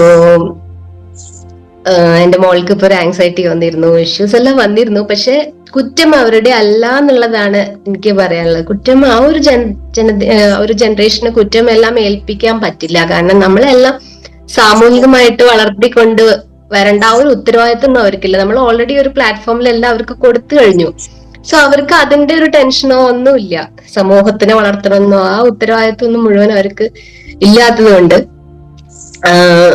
അവർക്ക് ഇപ്പൊ കിട്ടിയിട്ടുള്ള സൗകര്യം മുഴുവൻ അത് നമ്മൾ തന്നെ വെച്ച് കൊടുത്തിട്ടുള്ളത്. അപ്പം ഏതൊക്കെ സാഹചര്യങ്ങളാവണോ അവരെ ഡിസ്ട്രാക്ട് ചെയ്തിട്ടുള്ളത്, ആ സാഹചര്യങ്ങൾ അതിൽ കൂടെ തന്നെ അവർക്ക് ആ സൊല്യൂഷൻ നമ്മൾക്ക് കൊടുക്കാൻ പറ്റുന്നതാണ് എനിക്ക് തോന്നുന്നത്. ആ ചെറിയൊരു ഡോപ്പമിൻ ഹിറ്റിന് വേണ്ടിയിട്ട് നമ്മളും അതെ, ഞാൻ മുഴുവൻ അതിൽ നിന്ന് മാറി നിന്നല്ല പറയണം നമ്മുടെ ജനറേഷൻ. പക്ഷെ ആ IT ആണെങ്കിലോ അല്ലെങ്കിൽ മതങ്ങളാണെങ്കിലോ റിലീജിയൻ ആണെങ്കിലോ ഒക്കെ അതിൻ്റെതായ ഒരു സ്വാധീനം അവർക്ക് അത് കൊടുക്കാനുള്ള ഒരു ഗ്യാപ്പ് വന്നിട്ടുണ്ട്. അത് നമ്മുടെ തന്നെ പ്രശ്നമാണ്. ഇപ്പോ ഹിന്ദു ആയിട്ടുള്ള ഞാൻ ഭഗവത്ഗീത കുറച്ചെങ്കിലും നമുക്ക് പഠിച്ചിരുന്നെങ്കിൽ, അല്ലെങ്കിൽ മതങ്ങൾക്കും അതിനെ സ്വാധീനിക്കാൻ പറ്റിയിരുന്നു. കാരണം ചെറിയ മനസ്സിലെ ആ ഒരു വാല്യൂസ് ഒക്കെ കൊടുക്കാനോ ഒന്നും നമുക്ക് ഒന്നിനും എല്ലാത്തിനും ഒരു ഫ്രീഡം നമ്മൾ ഓവറായിട്ട് അവർക്ക് കൊടുത്തിട്ടുണ്ട്. കൊടുക്കാനൊന്നുമില്ല, അവർക്ക് എടുക്കാൻ പറ്റിയിട്ടുണ്ട്. പക്ഷെ എവിടെയെങ്കിലും അവരതൊക്കെ തിരിച്ചു പിടിക്കുക, ഏതെങ്കിലും ഒരു സ്റ്റേജിൽ അവർക്ക് അതൊക്കെ തിരിച്ചു കിട്ടുന്നതാണ് എനിക്ക് തോന്നുന്നത്. ആ കമ്പാഷൻ നമ്മുടെ ഉള്ളിലുണ്ടെങ്കിൽ കുറെ മാറ്റങ്ങൾ വരുത്താൻ പറ്റും എന്ന് പലപ്പോഴും ഞാൻ ഫെയിലിയർ ആയിട്ട് എനിക്ക് തോന്നാറുണ്ട്. പിന്നെ അവിടുന്ന് പിന്നെയും പിടിച്ചു കൊണ്ടുവരാനുള്ള ഒരു ശ്രമം നടത്തും. സോ ആ ശ്രമത്തിൽ പക്ഷെ വിജയിക്കുന്നുമുണ്ട്. സോ ഹോപ്പ് നഷ്ടപ്പെടുത്താണ്ട് മുന്നിലേക്ക് പോകാൻ പറ്റുന്നതാണ് എനിക്ക് തോന്നുന്നത്. നമ്മളെങ്ങനെ ചിന്തിക്കണേ അതിനനുസരിച്ചിട്ട് ലോകം മാറി വരുന്നുണ്ട് എന്നുള്ള ഒരു സത്യം കുറച്ച് റീസെന്റ് ആയിട്ട് എനിക്കും മനസ്സിലായിട്ടുള്ളൂ. സോ ഹോപ്പ് ഉണ്ടെന്ന് തന്നെയാണ് എനിക്ക് തോന്നുന്നത്. നമുക്കിനിയും ടൈം ഉണ്ട് ശരിയാക്കാൻ. ഓക്കെ, പറ്റുമെങ്കിൽ കുട്ടികളെയും കൊണ്ട് മെക്സിക്കോയില് കുറച്ച് ഇക്കോ വില്ലേജസ് ഉണ്ട്, സസ്റ്റൈനബിൾ കമ്മ്യൂണിറ്റീസ് ഒക്കെ ഉണ്ട്. അവിടെ പോയിട്ട് 1-2 ദിവസം നിൽക്കാനുള്ള പശ്ചാത്തലം ഉണ്ടാക്കാൻ പറ്റും നമുക്ക് കുട്ടികളെ കൊണ്ട്. ആ എക്സ്പീരിയൻസ് അവർക്ക് കിട്ടും. അങ്ങനെ പ്രത്യേകിച്ചും അമേരിക്കയില് മറ്റേ മെക്സിക്കോയിലൊക്കെ ഈ സസ്റ്റൈനബിലിറ്റിയുടെ ആ ഒരു കാര്യത്തില് ഈ അവിടുത്തെ സസ്റ്റൈനബിൾ കമ്മ്യൂണിറ്റീസ് നമ്മുടെ കേരളത്തിൽ നമ്മൾ ഈ ചെയ്യുന്നതിന്റെ 100 ഇരട്ടി വലുപ്പത്തിലാണ് അവർ ഇവിടെ ചെയ്യുന്നത്. ആളുകൾക്ക് അതിന്റെ പ്രാധാന്യം മനസ്സിലായവർക്ക് മനസ്സിലായിട്ടുണ്ട്, അവർ കൃത്യമായിട്ട് അനുഷ്ഠിക്കുന്നുണ്ട്. ഇവിടെ മനസ്സിലായവർ പോലും വേണോ വേണ്ടോ എന്നാണ് ആലോചിക്കുക. അവിടെ ആ സംഭവം നടക്കുന്നുണ്ട്. അപ്പൊ അവിടെ ക്ലിയർ മോഡൽ ഉണ്ടാവും. അതിലൂടെ ആ എക്സ്പീരിയൻസിലൂടെ അവരെ കടത്തിവിട്ട് കഴിഞ്ഞാൽ നമ്മൾ കയറി ഈ കാര്യത്തെ ഹാൻഡിൽ ചെയ്യുന്നതിനേക്കാളും ഈസി ആയിട്ട് ആ സാഹചര്യങ്ങൾ അവരെ മാറ്റും. അപ്പോ അതിനൊരു ശ്രമം നടത്തി നോക്കും. ഞാൻ അയച്ചതിൽ തന്നെ ഒരു 3-4 ഇക്കോ വില്ലേജുകൾ ഉണ്ട്. ഗ്ലോബൽ ഇക്കോ വില്ലേജ് നെറ്റ്വർക്ക് ഉണ്ട്. നമ്മൾ പാർട്ടായിട്ടുള്ള ഒരു കമ്മ്യൂണിറ്റിയാണ് ഗ്ലോബൽ ഇക്കോ വില്ലേജ് നെറ്റ്വർക്ക്. അത് പിന്നെ IC.org, intentionalcommunities.org, ഈ 2 വെബ്സൈറ്റിലും തേടിക്കഴിഞ്ഞിട്ടുണ്ടെങ്കിൽ നിങ്ങളുടെ പരിസരത്തുള്ള നിങ്ങൾക്ക് റീച്ചബിൾ ആയിട്ടുള്ള ഇക്കോ വില്ലേജസ് ഉണ്ടാവും. പിന്നെ ഏറ്റവും നല്ല സാധനം കോസ്റ്റാറിക്കയിലാണ്. അവിടുന്ന് കോസ്റ്റാറിക്കയിലുള്ള ആ സംഭവത്തിൽ നിങ്ങളുടെ അവിടുന്ന് ഒരു 4 മണിക്കൂറിന്റെ മുകളിൽ യാത്രയുണ്ടെന്ന്, മറ്റേ ഫ്ലൈറ്റിൽ യാത്രയുണ്ടെന്നാണ് എനിക്ക് മനസ്സിലായത്. അത് നമ്മളെ പോലെ തന്നെയുള്ള ഒരു സംഭവമാണ് കോസ്റ്റാറിക്കയിലെ പച്ചാമാമ. അപ്പൊ അവിടെ പോവുകയാണെങ്കിൽ കുട്ടികള് എന്താണ് ഫേസ് ചെയ്യേണ്ടത് എന്നുള്ളത് അവിടെ ക്ലിയർ മോഡൽ ഉണ്ട്. പോയി എക്സ്പീരിയൻസ് ചെയ്താൽ മതി. ഓക്കെ, ശരിയാണ്. പേഴ്സണലി എന്നെ കൊണ്ട് മാത്രം പറ്റണതല്ല ഈ മാറ്റം വരുത്തില്ലെന്നാണ് പക്ഷെ എനിക്ക് തോന്നുന്നത്. സമൂഹം കൊണ്ട്, ചുറ്റുപാടുകൾ കൊണ്ടും എൻവറോൺമെന്റ് കൊണ്ട് മാത്രമേ മാറ്റാൻ പറ്റൂ. കാരണം അത്രയൊരു ഗ്യാപ്പ് വന്നു കഴിഞ്ഞിട്ടുണ്ട് ഇപ്പോഴത്തെ ലെവലില്. സോ ഞാൻ ഓരോ പ്രാവശ്യം ഇപ്പൊ സാക്കോണിന്റെ നേച്ചർ വാക്കിനാണെങ്കിലും കോയമ്പത്തൂരായിരുന്നു കുറച്ചു കാലം.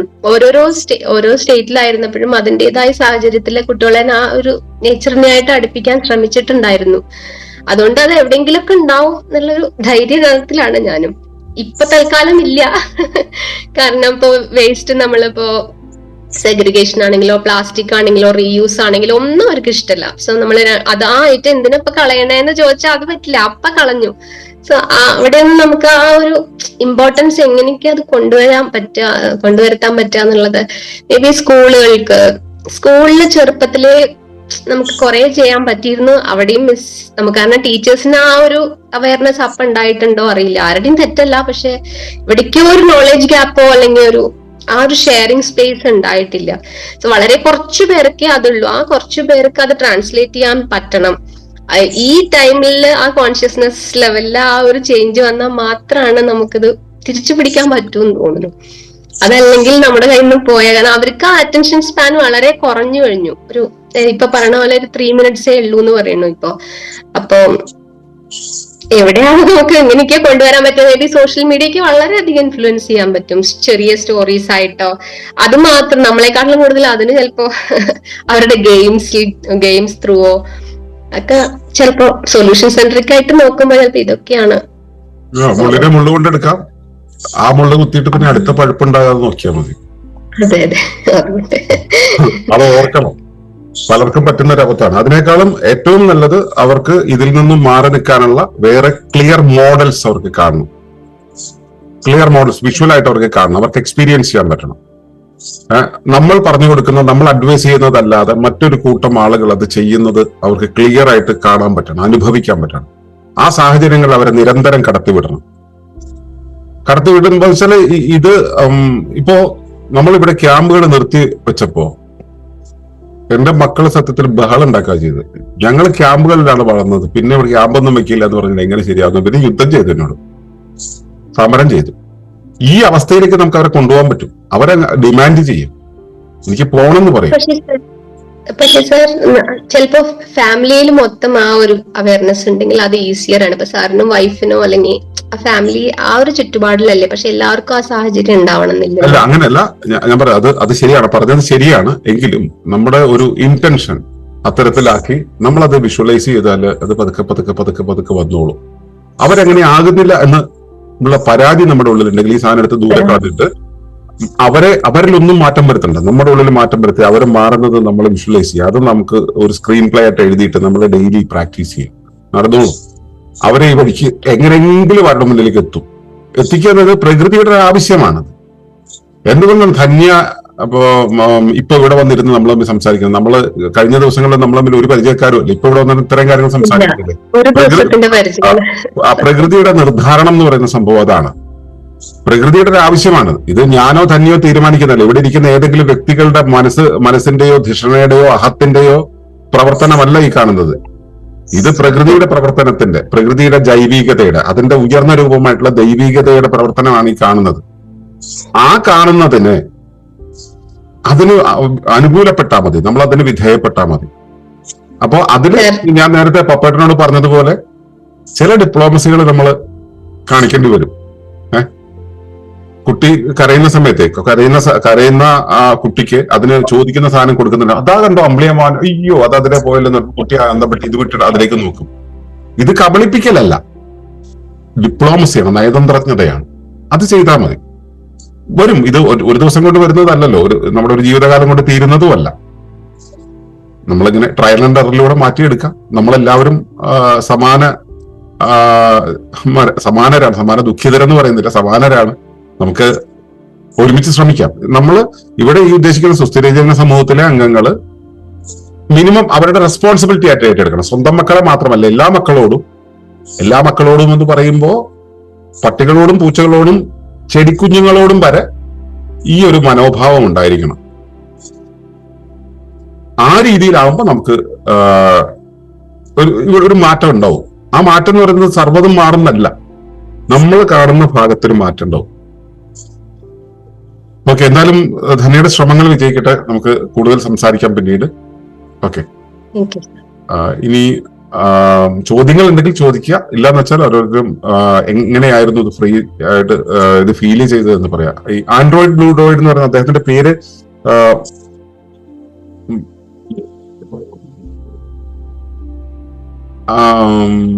മധുസൂദനൻ ചേട്ടൻ. നമസ്കാരം. നമസ്കാരം ചേട്ടാ. ഞാൻ ഇന്ന് കുറച്ച് ലേറ്റ് ആയി പോയി കയറാൻ വേണ്ടിട്ട്. അപ്പൊ അതിനൊരു നല്ലൊരു ഗുഡ് ആയിട്ടുള്ളൊരു ന്യൂസ് ആണ്. എന്താണെന്ന് പറഞ്ഞാല്, നമ്മുടെ അടുത്തൊരു വായനശാല ഉണ്ടായിരുന്നു. ആ വായനശാലയുടെ വായനാ ദിനത്തോടനുബന്ധിച്ചിട്ട് എന്റെ മകൾക്ക് ഏറ്റവും നല്ല വായനക്കാർക്കുള്ള ഒരു അവാർഡ് ഏറ്റുവാങ്ങിച്ചാണ് വന്നത്. അപ്പൊ ആ ഏറ്റുവാങ്ങി വന്നുകൊണ്ടാണ് കുറച്ച് ലേറ്റ് ആയത്. പക്ഷെ തുടക്കം ഒന്നും കാണാൻ പറ്റിയിട്ടില്ല.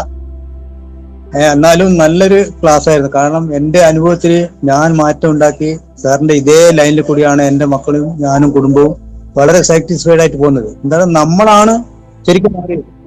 നമ്മൾ എത്രത്തോളം മാറി, നമ്മൾ എത്രത്തോളം സ്നേഹിക്കും ഉണ്ടാകുന്ന സമയത്താണ് നമ്മൾ ഇത് പറഞ്ഞ പോലെ തന്നെ സോഷ്യൽ മീഡിയയും ടിവിയും നെറ്റും ഓഫാക്കി ഒരുമിച്ചിരുന്ന് ഭക്ഷണം കഴിക്കുക, ഒരുമിച്ചിരുന്ന് കഥകൾ പറഞ്ഞുകൊണ്ട് ചെയ്യുന്നതിനാണ് നല്ലൊരു ഐക്യത്തോടും നല്ലൊരു സ്നേഹത്തോടും കൂടിയിട്ട് ഉണ്ടാക്കുന്നത്. ഒരുപാട് മാറ്റങ്ങൾ വരുത്താൻ കഴിഞ്ഞിട്ടുണ്ട്. ഇപ്പൊ ഉദാഹരണത്തിന് നേരത്തെ സാറ് ആരാണ് സാറാന്ന് തോന്നുന്നു പറഞ്ഞ അവര് പറഞ്ഞിട്ടില്ലേ രാവിലെ എഴുന്നേക്കുന്നില്ല. അപ്പൊ ഞാന് അവര് ഉപയോഗിച്ചൊരു മാർഗം എന്താണെന്ന് 8 മണി വരെ കിടന്നിറങ്ങുമ്പോ അവരെ നമ്മള് വളരെ ക്രിയാത്മകമായിട്ട് നീന്തൽ പഠിക്കാം എന്ന ഒരു ഓപ്ഷൻ വെച്ച്. അങ്ങനെ ഒരാളെ നീന്തൽ പഠിക്കാൻ ഏർപ്പാടാക്കി. അപ്പൊ അവര് പറഞ്ഞു രാവിലെ കാലത്ത് വന്നാൽ പെൺകുട്ടിയാണല്ലോ, അപ്പൊ കാലത്ത് വന്നാൽ ആരും ഉണ്ടാവില്ല, ആ സമയത്ത് വന്നാൽ നിങ്ങൾക്ക് നീന്തൽ പഠിക്കാം. അപ്പൊ എന്ത് ചെയ്ത് 6 മണിക്ക് എഴുന്നേറ്റിട്ട് പോകുന്ന ഒരു ശീലം ഉണ്ടായി. അത് ഓട്ടോമാറ്റിക്കായിട്ട് എന്ത് ചെയ്ത് ആ 8 മണി വരെ ഉറങ്ങുന്നത് ഓട്ടോമാറ്റിക്കായിട്ട് അത് മാറി. പിന്നീട് അങ്ങനെ നമ്മൾ മാറിക്കഴിഞ്ഞാൽ സ്വയം അവരും മാറും. അല്ലാതെ നമ്മൾ അവരെ കുറ്റപ്പെടുത്തിയിട്ടോ കിട്ടുന്നില്ല.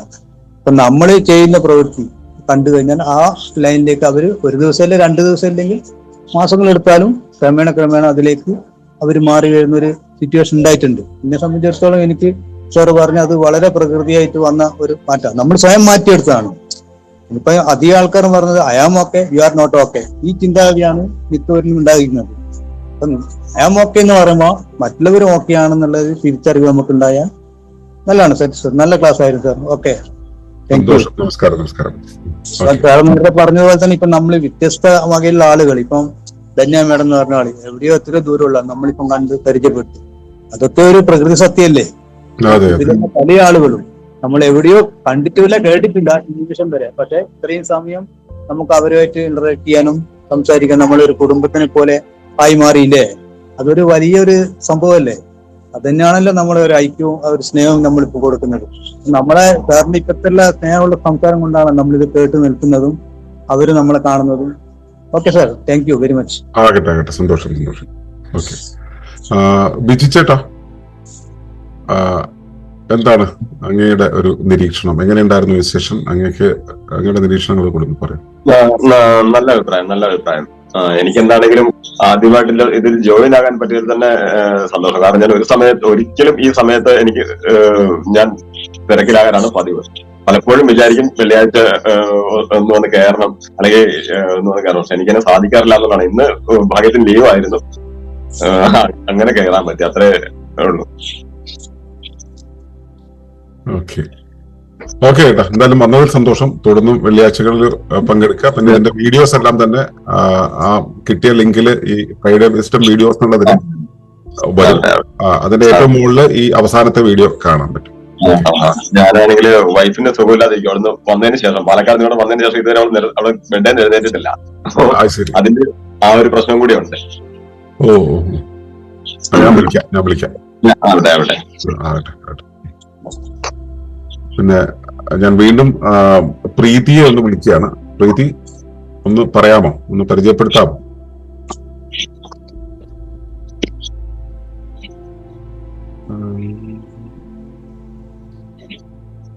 ഓക്കെ, നാരായണൻകുട്ടി ചേട്ടൻ.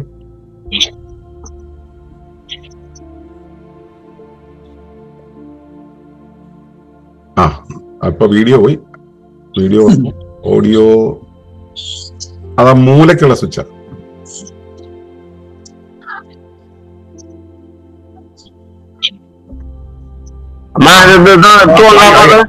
ആയി ശരി.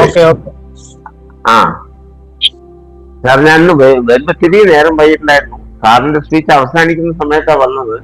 പക്ഷെ ആ ക്വസ്റ്റ്യൻ ആൻസറൊക്കെ വളരെ എനിക്ക് ഇഷ്ടപ്പെട്ടു. ക്വസ്റ്റ്യനും ആൻസറും പറഞ്ഞതും സാറിന്റെ ക്ലാരിഫിക്കേഷൻ, പ്രകൃതി എപ്പോഴും നമ്മുടെ കൂട്ടത്തിൽ, നമ്മുടെ പ്രശ്നത്തിൽ എപ്പോഴും പ്രകൃതി കൂട്ടായിട്ട് ഉണ്ടാകുന്നുള്ള കാര്യം വളരെ എനിക്കും കുറെ അനുഭവങ്ങൾ കൊണ്ട് ആ കാര്യങ്ങൾ എനിക്ക് ബോധ്യപ്പെട്ടിട്ടുണ്ട്. ഒരു 10-70 വയസ്സ് എന്ന് പറയുന്ന സമയത്ത് അതിന്റെ ഇടയിലൊക്കെ കുറെ കാര്യങ്ങളൊക്കെ അനുഭവം ഉണ്ടാവുമല്ലോ സാർ. ആ അനുഭവത്തിൽ കൂടെ പ്രകൃതി എന്റെ ഒപ്പം കുറെ കാര്യങ്ങൾ നിന്നിട്ടുണ്ട്. സാർ പറഞ്ഞ തന്നെയാണോ പറയാ. അപ്പോ സാറിന്റെ ഇപ്പൊ 2 ക്ലാസ് ഇപ്പോ കഴിഞ്ഞ വെള്ളിയാഴ്ചയും വന്നു, ഈ വെള്ളിയാഴ്ചയും വന്നു. വേറെ ഇനിയിപ്പോ ഞാൻ ക്യാമ്പിൽ വരണം സാറിന്റെ അതിന്റെ പ്രാഥമികമായിട്ടുള്ള കാര്യങ്ങളൊക്കെ പഠിച്ച് മനസ്സിലാക്കണം. ഇനി അവിടുന്ന് എല്ലാ വെള്ളിയാഴ്ചയൊക്കെ ഇതാകണം. ഞാനും എന്റെ ഭാര്യയും കൂട്ടത്തിലുണ്ട്, എന്റെ മക്കളും സനോജും കൃഷ്ണകൃപയും ഇതിൽ തന്നെ ഉണ്ട്. അപ്പോ നമ്മൾ കുടുംബമായിട്ട് സാറിന്റെ ഇത് ഫുള്ളായിട്ട് വരണമെന്ന് വിചാരിക്കുന്നു. കാരണം ഒരുപാട് കാര്യങ്ങൾ മനസ്സിലാക്കാനുണ്ടെന്ന് വിചാരിക്കണം. പറയും നമ്മൾ മനസ്സിലാക്കിയത് 2% മനസ്സിലാക്കിയിട്ടുള്ളൂ. ഇനി 98% മനസ്സിലാക്കാനുണ്ട് എന്നാണ് തോന്നുന്നത്. അപ്പൊ എല്ലാ വെള്ളിയാഴ്ചയും കഴിയുന്നു. അടുത്ത ആഴ്ച പിന്നെ ക്യാമ്പിൽ ഞങ്ങൾ നെല്ലിയാമ്പതിയിലായിരിക്കുമല്ലോ സാർ. അപ്പോ വന്ന് നേരിലൊക്കെ കണ്ട് സംസാരിക്കാം. എന്തെങ്കിലും സംശയങ്ങൾ ഉണ്ടെങ്കിലൊക്കെ ഇതാവാം. അപ്പോ നമ്മുടെ ഫാമിലി എപ്പോഴും കൂടുതൽ സാറിന് കൂടുതൽ ഉണ്ടാവും സാർ. ആകട്ടെ, സന്തോഷം സന്തോഷം. പിന്നെ എന്നെ അങ്ങേപ്പോലുള്ള ഒരാള് സാറിന് വിളിക്കുന്നത് തീരെ ശരിയല്ല. എന്നെ പേര് വിളിച്ചാൽ മതി. നിങ്ങളുടെ മകന്റെ പ്രായമല്ലേ ഉള്ളൂ, പേര് വിളിച്ചാൽ മതി. അല്ല സാർ, എനിക്ക് എന്റെ അച്ഛൻ പഠിപ്പിച്ചതെന്നാണ്. ഒരു സാറ് അതുകൊണ്ട് പഠിക്കുമ്പോ ഒരു സാറ് വീണ്ടും തിരിച്ചും ഇത് വരും. അപ്പോ സംബോധന ചെയ്യുമ്പോ സാറിന് വിളിച്ചു പറഞ്ഞാൽ അവിടെ നിങ്ങളുടെ ഒരു സാറ് നിങ്ങളുടെ ഉണ്ടാവും. അപ്പൊ തമ്മിൽ റെസ്പെക്ട് ആവും എന്നൊക്കെയാണ് എന്റെ അച്ഛൻ എന്നെ പറഞ്ഞു. അങ്ങ് പറഞ്ഞ ആ ഒരു കാഴ്ചപ്പാടില് ഞാൻ നിഷേധിക്കുന്നില്ല. എങ്കിലും നമ്മൾ നമ്മുടെ കമ്മ്യൂണിറ്റിയിൽ നമ്മൾ പരസ്പരം അന്യരായി നിൽക്കുന്നവരും ബന്ധുക്കളാവുക എന്നുള്ളതാണ്. ബന്ധുക്കളാവുന്ന സമയത്ത് പിന്നെ നമ്മൾ വീട്ടിലുള്ളവരെ സാർന്ന് കരുതി വിളിക്കില്ലല്ലോ. ചെറിയ ആളുകളെ അനിയന്മാരെയും മക്കളെയൊക്കെ പേരല്ലേ വിളിക്കുക, സ്നേഹത്തോടെ പേര് വിളിച്ചാൽ അഥവാ ഈ ഒടുക്കനെ സാർ അങ്ങനെ വരുന്നു സാർ. അപ്പോ പിന്നെ എന്റെ വായിന് പിന്നെ അങ്ങോട്ട് വരികയാണ്. ഒരു 50 കൊല്ലം ശീലിച്ച കാര്യമാണ് സാർ. അതുകൊണ്ട് മാറ്റാൻ പറ്റുന്നില്ല. ഏകദേശം 50 കൊല്ലമായിട്ട് ഇങ്ങനെ പറഞ്ഞ് ശീലിച്ച കാരണം വേറെ രണ്ടാം പ്രാവശ്യം പറയാൻ പറ്റുന്നില്ല. അതാണ്, വേറെ ഒന്നുമില്ല. ഓക്കെ. എന്താണെങ്കിലും അങ്ങക്ക് തിരുത്തണം എന്നൊക്കെ തോന്നുമ്പോ ചെക്കി പിടിച്ച് തിരുത്താനുള്ള സ്വാതന്ത്ര്യം എടുക്കുക. അതാണ് സ്നേഹം എന്ന് പറയുന്നത്. അങ്ങനെ ആയിരുന്നാൽ മതി. സന്തോഷം. അതൊരു ശൈലിയാണ്, നമ്മൾ ഉപയോഗിച്ചു വരുന്ന ഒരു ശൈലിയാണ്. അതുകൊണ്ട് അല്ല, അതിന് ആ ശൈലിയിൽ ഒരു മാറ്റം വരുത്തണം എന്നാണ് നമ്മൾ ഇവിടെ പറയുന്നത്. സായിപ്പ് തന്നിട്ടുള്ള ആ പ്രഭുത്വത്തിന്റെ ആ സൂചന നമുക്ക് ഒഴിവാക്കിയിട്ട് നമ്മള് ബന്ധുവായി മാറുക എന്നുള്ളതാണ് നമ്മൾ അതിന്റെ ഒരു പ്രാക്ടീസ് ആണ്. അതുകൊണ്ടാണ്. ഓക്കെ. അതുകൊണ്ടാണ് അങ്ങനെ ഒരു സ്പീച്ച് വരുന്നത്. നമ്മൾ മിക്കവാറും എല്ലാവരെയും അങ്ങനെ അഭിസംബോധന ചെയ്യുക സാറേ എന്ന് വിളിച്ചാൽ അതൊരു ശീലമായി മാറി. പിന്നീട് ഇപ്പൊ സാറ് വന്നാൽ ഇപ്പൊ കുടുംബമായി മാറുന്നേരം നമ്മളത് ആണ്. പക്ഷെ നമ്മളത് ശീലിച്ചു വന്നേരം നമ്മൾ ഒരാളെ കേൾക്കുന്നേരം അതിനെ സാർ എന്നുള്ള ഒരു അഭിസംബോധന ചെയ്യാന്നുള്ളതാണ്. അല്ല, ഇത് ഓരോ പ്രാവശ്യം ഞാനിത് പറഞ്ഞു കേട്ട് കഴിയുമ്പോ നിങ്ങൾക്ക് തന്നെ മാറ്റാൻ തോന്നുന്നു. മാറിക്കോളൂ. പക്ഷെ നമുക്കത് മാറ്റി കിട്ടാൻ കുറച്ച് താമസം. അതൊരു സാരമില്ല. ഓക്കെ. ശരത് ഇങ്ങനെ കൈ ഇടയ്ക്കിടയ്ക്ക് പൊക്കുന്നത് ഇങ്ങനെ കാണുന്നുണ്ട്.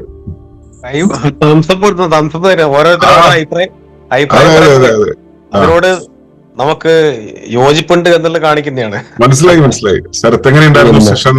എന്താണ് ശരത്തിന്റെ ഒരു സാറെ വിളിച്ചോളല്ലോ, ജി എന്ന് വിളിക്കാം. ഞാൻ ജി എന്ന് വിളിച്ചാൽ ശീലം. അത് ബഹുമാനാർത്ഥം. അപ്പോ സെഷന്റെ ഒരു പകുതിക്ക് ശേഷമാണ് ഞാൻ ജോയിൻ ചെയ്തത്. കുഴപ്പമില്ല. പക്ഷെ എനിക്ക് മനസ്സിലായത് ഒരുപാട് ധാർമ്മിക മൂല്യങ്ങൾ ഉയർത്തിപ്പിടിക്കുന്ന ഒരു സെഷൻ ആയിരുന്നു. അതായത് 2 കാലഘട്ടം, അല്ലെങ്കിൽ എന്താ പറയുക, വേദാന്തം പറയുന്ന ഭാഷയിൽ പറഞ്ഞാൽ പാരമാർത്ഥിക തലം, വ്യാവഹാരിക തലം, ഇതിന് രണ്ടിനും ബ്രിഡ്ജ് ചെയ്യുന്ന ഒരു രീതിയിലായിരുന്നു അങ്ങയുടെ സെഷൻ. നമുക്ക് മൂല്യം ആവശ്യമാണ്.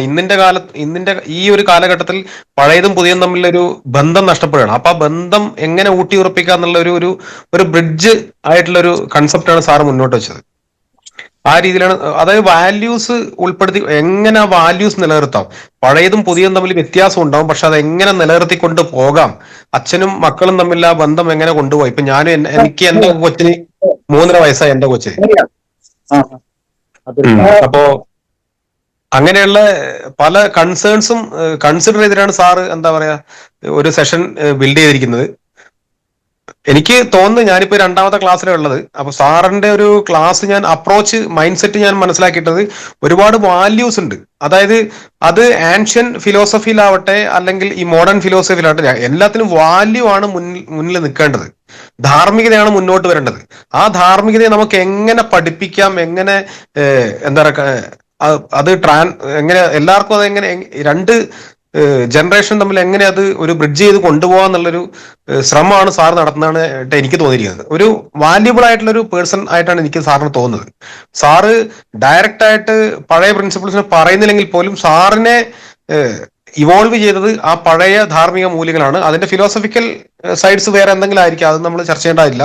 പക്ഷെ അത് സാറ് ഡയറക്റ്റ് പറയാതെ ഒരു ട്രഡീഷണൽ മെത്തേഡിലൂടെ കൺവേ ചെയ്യാതെ സാറ് വളരെ പ്രൊഫഷണലായിട്ട് മെത്തേഡിക്കൽ പ്രാക്ടീസിലൂടെ സാർ ഇപ്പം ഈ നിലവിലുള്ള ഒരു സമൂഹത്തിനെ കൂടി അഡ്രസ് ചെയ്ത് സംസാരിക്കുകയാണ് സാർ ചെയ്യുന്നത്.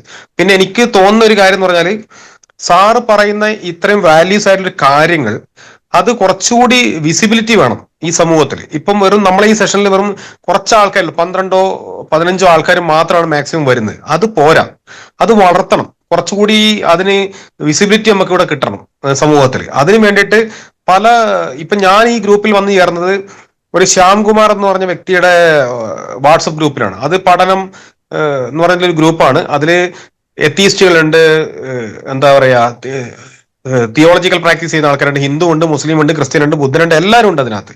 കമ്മ്യൂണിസ്റ്റുകളുണ്ട്, എല്ലാ ടീമും ഉണ്ട്. ആ പങ്കജ് നാഭനൊക്കെ പോലുള്ള എത്തീസ്റ്റുകളും ഉണ്ട്, കമ്മ്യൂണിസ്റ്റുകാരും ഉണ്ട്, ഇസ്ലാമിസ്റ്റുകളും ഉണ്ട്, ഹിന്ദുയിസം പറയുന്ന താന്ത്രിക് വേർഷൻ പറയുന്ന ആൾക്കാരുണ്ട്, എല്ലാവരും ഉണ്ട്. അതിൽ തെറി അടക്കം വിളിക്കും, ചീത്ത അടക്കം വിളിക്കും. അങ്ങനെയുള്ള ഒരു കമ്മ്യൂണിറ്റിന്റെ ഇടയിൽ നിന്നാണ് സാറിന്റെ ഈ ലിങ്ക് കിട്ടുന്നതും നമ്മളിങ്ങോട്ട് വരുന്നു. അപ്പോ ഞാൻ പറഞ്ഞു വന്നത്, എല്ലാവിധ സ്ഥലത്തേക്കും സാറിനെ പോലെയുള്ള സോഷ്യൽ മീഡിയ പ്ലാറ്റ്ഫോമിലൂടെ ഒരു എത്തിക്കൽ വാല്യൂ അല്ലെങ്കിൽ ഒരു ഐഡിയോളജി കമ്മ്യൂണിക്കേറ്റ് ചെയ്യുന്നത് പരമാവധി ആളുകളിലേക്ക് എത്തിക്കാൻ വേണ്ടിയിട്ട് ശ്രമിക്കാൻ കൂടി ഞാനും ബാധ്യസ്ഥനാണ്. അപ്പൊ ഞാനും എന്റെ ഗ്രൂപ്പുകളിലോട്ട് സാറിനെ പ്രൊമോട്ട് ചെയ്യുക അല്ലെങ്കിൽ എൻഡോസ് ചെയ്യുക എന്നുള്ളത് എന്റെ ഉത്തരവാദിത്തമാണ്. അതുപോലെ ഇപ്പൊ 12 പേരുണ്ടെങ്കിൽ 12 പേർക്കും ആ ഒരു ഉത്തരവാദിത്തം ഉണ്ട്. എല്ലാവരും സാറിനെ എൻഡോസ് ചെയ്യുക, സാറിന് ഒരു ഐഡിയോളജി മുന്നോട്ട് വെക്കുന്നുണ്ട്, ഇതും കൂടി നിങ്ങൾ പഠിക്കുക അല്ലെങ്കിൽ അറിയുക എന്നുള്ളതും കൂടി എല്ലാവരും പറഞ്ഞു കൊടുക്കുക എന്നും കൂടി എല്ലാവരോടും പറയാനുണ്ട്. അപ്പൊ കുറച്ചുകൂടി വിസിബിലിറ്റി നമുക്ക് വേണം. നമ്മുടെ ഈ ഒരു കമ്മ്യൂണിറ്റി കുറച്ചുകൂടി വൈഡർ ആവണം. ഇതൊരു എപ്പോഴും പിന്നെ എനിക്ക് തോന്നില്ല സാറ് ലളിതമായിട്ടല്ല കാര്യം പറഞ്ഞത്, കുറച്ചുകൂടി ഒരു എന്താ പറയാ, ഒരു നോളജ് ലെവൽ കൂടിയവർക്ക് മാത്രം കൺസീവ് ചെയ്യാൻ പറ്റുന്ന കാര്യങ്ങളാണ് സാറ് പറയുന്നതും. അതെന്റെ പരിമിതിയാണ്. അത് സാർ ആദ്യത്തെ ക്ലാസ്സിൽ പറഞ്ഞു. പക്ഷെ എനിക്ക് തോന്നിയത് കുറച്ചുകൂടി ഇന്റലക്ച്വൽ ലെവലിലാണ് സാറിന്റെ ക്ലാസ്സുകളൊക്കെ പോകുന്നത്. സാർ ആ ഒരു ലെവലിലാണ് സാറ് കാര്യം പറഞ്ഞത്. കാരണം എല്ലാവർക്കും പിന്നെ ഈ സൂം ആവട്ടെ, ഇങ്ങനെ ഓൺലൈൻ പ്ലാറ്റ്ഫോം യൂസ് ചെയ്യുന്നതും കുറച്ചുകൂടി ഇന്റലക്ച്വൽ അല്ലെങ്കിൽ അങ്ങനെ ആവണം എന്ന് ചിന്തിക്കുന്നവരായിരിക്കും. സാറിന്റെ സാറ് ഒരു പറയുന്ന വിഷയങ്ങളൊക്കെ ആ ലെവലിലാണ്. അതുകൊണ്ട് അത് കുറച്ചുകൂടി നമുക്ക് വളർത്തിയെടുക്കാൻ നമുക്ക് എല്ലാവർക്കും പറ്റണം. ഇത് കൂട്ടുത്തരവാദിത്തമാണ്, സാറിന്റെ പോരായ്മയല്ലത്, സാറിനെ ഫോളോ ചെയ്യുന്ന ആൾക്കാർ കൂടി ചെയ്യേണ്ടുന്ന വിഷയമാണ്. ഇപ്പം ഞാനൊക്കെ സാറിനോട് ഞാൻ സംസാരിച്ചല്ലോ, നമ്മളൊക്കെ ഇപ്പം നമ്മളെ രാമാനന്ദിന്റെ ക്ലാസ്സിൽ എന്നൊക്കെ പറഞ്ഞാൽ 200-300 ആൾക്കാരാണ് തന്ത്ര പഠിക്കുന്ന, നമ്മളെ ഇന്ത്യൻ ഫിലോസഫിയിൽ സനാതനധർമ്മത്തിന്റെ അടിസ്ഥാന ക്ലാസ്സുകളൊക്കെ പഠിക്കുന്ന, ഹിന്ദു ഐഡിയോളജി പഠിക്കുന്ന ആൾക്കാരൊക്കെ ഒരുപാട് ആൾക്കാരുണ്ട്. അപ്പൊ അതുപോലെ സാറിന്റെയും ക്ലാസ്സുകൾ മുന്നോട്ട് വരട്ടെ, സാറിന്റെ ആശയം വരട്ടെ. സാർ ഇതിനൊക്കെ ഈ സാറിന്റെ ഒരു മൂല്യം, സാറിന് എവിടുന്ന് ആ മൂല്യം കിട്ടി എന്നുള്ളത് ചിന്തിക്കുമ്പോൾ ഇതിന്റെ അടിത്തറ അങ്ങോട്ട് വിവരപ്പെടുന്നു എന്നാണ് ഞാൻ വിശ്വസിക്കുന്നത്. പോട്ടെ, അത് നമ്മൾ പോണ്ട. സാറിനെ എവിടെയും കൊണ്ട് ആങ്കർ ചെയ്യാൻ ഉദ്ദേശിക്കുന്നില്ല, എവിടെയും പോയിട്ട് കെട്ടി വെക്കാൻ ഞാൻ ഉദ്ദേശിക്കുന്നില്ല. പക്ഷെ സാറ് മൂല്യമുള്ളൊരു വ്യക്തിയാണെന്ന് ഞാൻ മനസ്സിലാക്കിയിട്ടുണ്ട്. ആ മൂല്യം എല്ലാവരിലേക്കും എത്തട്ടെ, എല്ലാവരിലേക്കും എന്താ പറയാ എത്തിക്കാൻ വേണ്ടി നമ്മളെല്ലാവരും ശ്രമിക്കുക. സാർ ഇന്ന് ചർച്ച ചെയ്ത വിഷയം വളരെ റെലവെന്റ് ആയിട്ടുള്ള ഒരു മാറ്ററാണ്, വളരെ റെലവെന്റ് ആണ് സാർ പറഞ്ഞ കാര്യം. അതിന്റെ ഒരു പ്രശ്നങ്ങൾ ഇപ്പം പല ആൾക്കാരും പറഞ്ഞു. മധുസൂദനൻ സാറ് പറഞ്ഞു, അതുപോലെ ഒരു ചേച്ചി മെക്സിക്കോ എന്ന് പറഞ്ഞു. അപ്പോൾ ഇത് ലോകത്തിന്റെ എല്ലാ ഭാഗത്ത് ജീവിക്കുന്നവർക്ക് എല്ലാവർക്കും ഈ പ്രശ്നമുള്ളതാണ്. എന്താ പറയാ രണ്ട് ജനറേഷൻ തമ്മിൽ ബ്രിഡ്ജ് ചെയ്യുക എന്നുള്ളത് ആ ഒരു ഇതാണ് പറഞ്ഞത്. എന്തായാലും സാർ ഇനിയും ഇതുപോലെ റെലവെന്റ് ആയിട്ടുള്ള വിഷയങ്ങൾ പറയട്ടെ. മനുഷ്യ മനസ്സുകളെ, മനുഷ്യ ജീവിതത്തിനെ ബാധിക്കുന്ന പ്രശ്നങ്ങളെ പരിഹരിക്കുന്ന ഒരു വ്യക്തിയായിട്ട് എന്നും സാർ ഉണ്ടാവട്ടെ. എല്ലാ ഭാവങ്ങളും എന്റെ ഭാഗത്തുനിന്ന്, പിന്നെ സാറിനെ പ്രൊമോട്ട് ചെയ്യാനുള്ള എല്ലാ ശ്രമങ്ങളും എന്റെ ഭാഗത്തുനിന്ന് ഉണ്ടാവും. നമസ്തേ ജി. കുറെ സാറായി, അത് കേൾക്കുമ്പോൾ മാത്രമേ ഉള്ളൂ എനിക്ക് വിഷമം. പിന്നെ പൊന്നി ഇന്നലെ എന്നോട് ഈ വിഷയത്തെ കുറിച്ച് ഇങ്ങനെ ഇതായാലോ എന്ന് പറഞ്ഞപ്പോ പൊന്നി എന്നോട് പറഞ്ഞൊരു കാര്യമുണ്ട്. എന്ത് പറഞ്ഞാലും അവസാനം പ്രകൃതി ഇങ്ങനെ പ്രവർത്തിക്കാന്നല്ലേ പറയാപ്പോന്ന് ചോദിച്ചു. അപ്പോ ഈ എന്ത് കാര്യം പറയുമ്പോ അതിലെ കൊണ്ട് ചുറ്റിക്കെട്ടാനേ എനിക്ക് അറിയുള്ളൂ. അതൊരു പക്ഷെ എന്റെ പരിമിതി ആയിരിക്കാം. എന്താണെങ്കിലും നമുക്ക് ഒരുമിച്ച് ശ്രമിക്കാം. ഓക്കെ. പിന്നെ ഇനി സാർജൻ ചേട്ടൻ.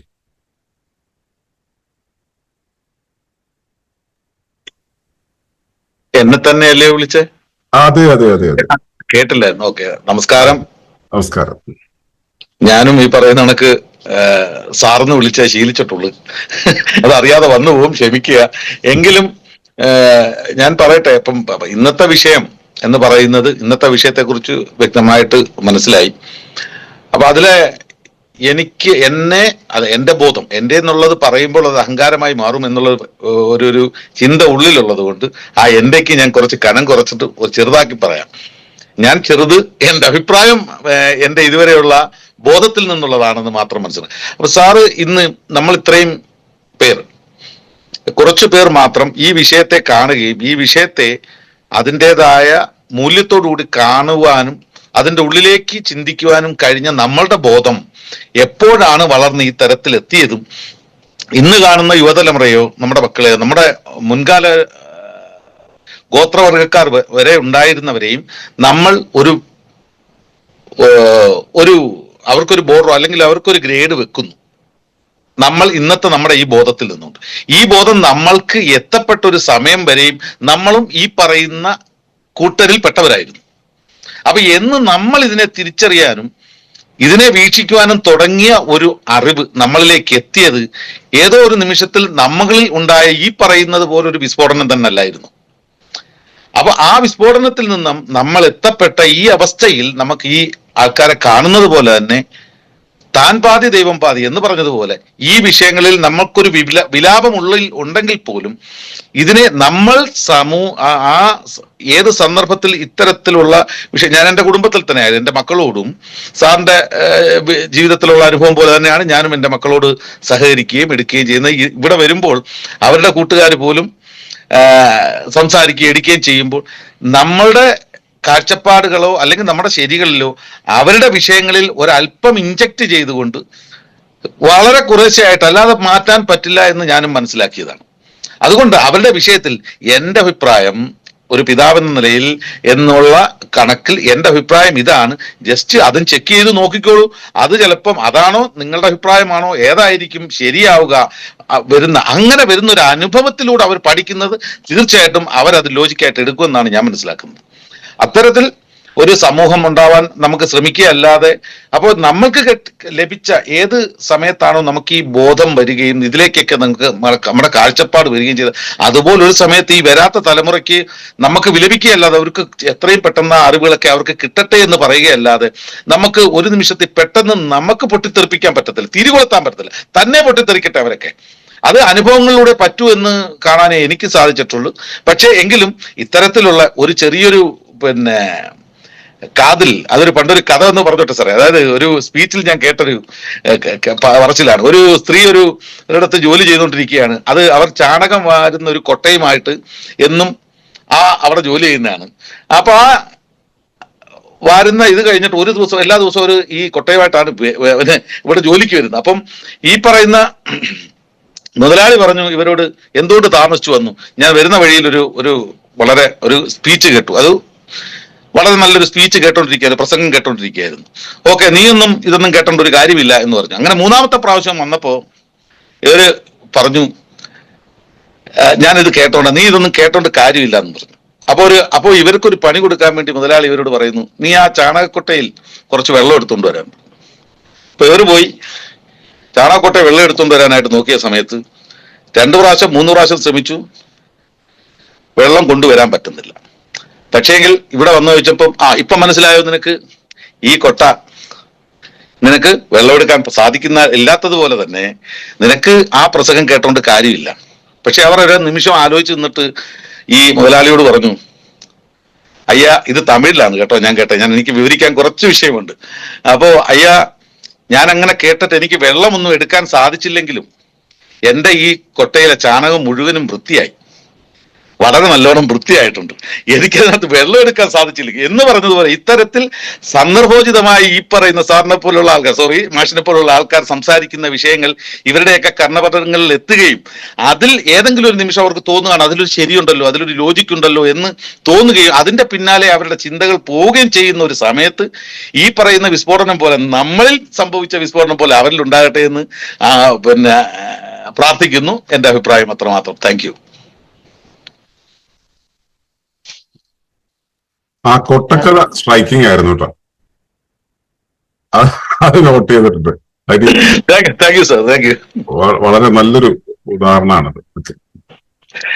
രാഹുൽ, അത് ഞാനൊരു തമിഴ് സ്പീച്ചില് മനോശക്തി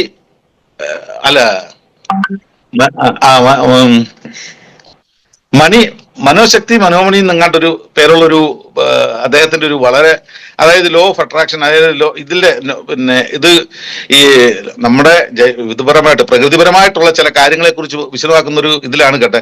അതുമായിട്ടൊരു ബന്ധപ്പെട്ട ഒരു കാര്യം കൂടെ എനിക്ക് പറയാനുണ്ട്. സാറ് ഇപ്പൊ സാർ എന്ന് വിളിക്കുന്നതിനകത്തുള്ള കാര്യം പറഞ്ഞപ്പോ ഇംഗ്ലീഷിനോടോ അല്ലെങ്കിൽ ആ പറയുന്ന സംസ്കാരത്തോടോ വെറുപ്പോ ഒന്നും ഇല്ലെങ്കിലും ചില കാര്യങ്ങളിൽ ഇപ്പം പ്രകൃതിപരമായിട്ട് ഇല്ല എന്ന് പറഞ്ഞ് ജീവിക്കരുതെന്ന് നമ്മൾ ഇതിനകത്ത് പഠിപ്പിക്കുന്നുണ്ട്. അപ്പൊ ഇല്ല എന്ന് പറയുമ്പോൾ നമ്മൾ ഇല്ലായ്മയിലേക്ക് പോകുമെന്ന് പറയുന്നു. അതുപോലെ അതിന് പകരമായിട്ട് ചിലപ്പോൾ നമുക്ക് സോറി പറഞ്ഞാൽ മതിയെന്നാണ്. സോറി, ക്ഷമിക്കുക എന്ന് പറയാൻ നമ്മുടെ ഭാഷയിൽ അത് പറ്റത്തില്ല. ഇല്ല എന്ന് പറഞ്ഞാലേ അവർക്ക് മനസ്സിലാവൂ. പക്ഷേ അവിടെ സോറി ഉപയോഗിക്കാം, ഇവിടെ നമുക്ക് സാറ് എന്ന് പറയാൻ പറ്റില്ല എന്നുള്ളൊരു തരത്തിലല്ല. അവിടെ എല്ലാ റെസ്പെക്റ്റും ഉണ്ടാവട്ടെ, സന്ദർഭോചിതമായിട്ട് എല്ലാം ശരിയായി പോട്ടെ, എല്ലാവർക്കും അത് ഒത്തൊരുമ ഉണ്ടാവട്ടെ എന്ന് തന്നെ പറയാം. Thank you. ഓക്കെ, അങ്ങയുടെ വൈഫ് അവിടെ ഉണ്ട്, അടുത്തതായിട്ടൊന്ന് വിളിക്കാം. ഞാനിപ്പോ രാഹുലിനെ ഒന്ന് വിളിച്ചോട്ടെ. എല്ലാവർക്കും നമസ്കാരം. നമസ്കാരം. കുറച്ച് വൈകിട്ടാ കയറിയത്. എന്നാലും എന്താ പറയാ, ഇതില് മനസ്സിലായെന്ന് വെച്ചാല് പല ആളുകള് സംസാരിക്കാൻ അവർക്ക് ഓരോ പല ഭാഷാപ്രയോഗങ്ങളൊക്കെ ഉണ്ടാവും. അപ്പോ നമ്മളപ്പോ അതിന്റെ ആളുകൾ പറയുന്നതിന്റെ ഒരു വാക്കിന്റെ അർത്ഥങ്ങളിലേക്ക് മാത്രം കോൺസെൻട്രേറ്റ് ചെയ്ത് പോകുന്നത്. പലപ്പോഴും പലരും അവരുടെ സ്നേഹത്തിന്റെ ഭാഷയിൽ പറയുമ്പോൾ അതിന്റെ പിന്നിലുള്ള ഒരു സ്നേഹം എന്താന്ന് അറിയാതെ പോകുന്നതിന്റെ ഒരു കമ്മ്യൂണിക്കേഷന്റെ ഒരു പ്രോബ്ലം പലപ്പോഴും ആളുകൾക്ക് ഉണ്ടാകാറുണ്ട്. അപ്പൊ അതിന് നമ്മൾ ഓപ്പൺ ആയിരിക്കാന്ന്, എന്തും പറയുന്ന കാര്യങ്ങളോട് ഓപ്പൺ ആയിരിക്കുക എന്നുള്ളത് സ്ട്രൈക്കിംഗ് ആയിട്ട് തോന്നി.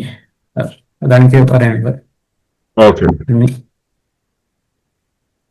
അടുത്തത് കൃപ പറയാമോ?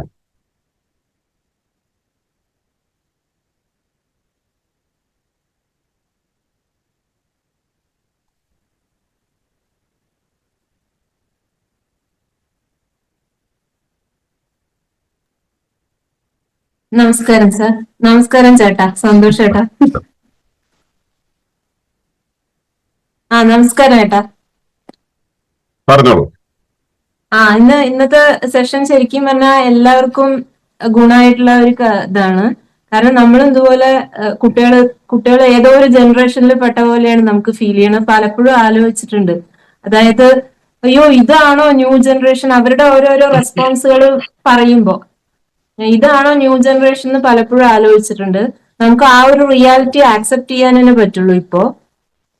പക്ഷെ ഇതിപ്പോ ഞങ്ങളുടെ കുട്ടിക്കാലത്ത് നമ്മൾ എന്തെങ്കിലും ചെയ്യണ സമയത്ത് എന്റെ അച്ഛനും അമ്മയും വിചാരിച്ചിട്ടുണ്ടാവും ഓ ഇതാണ് അവരുടെ ജനറേഷൻ എന്ന്.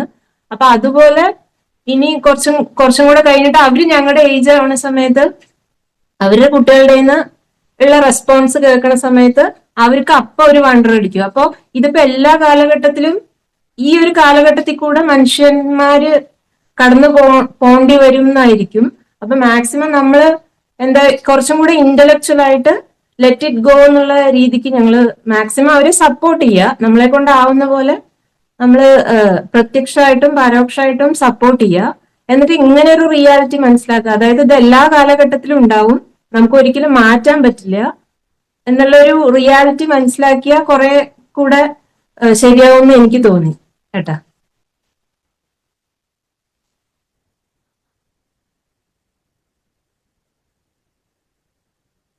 സൗണ്ട് സന്തോഷേട്ടന്റെ മ്യൂട്ടാണ്.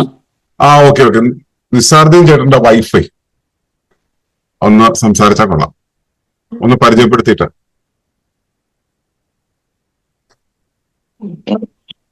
ഹലോ, നമസ്കാരം.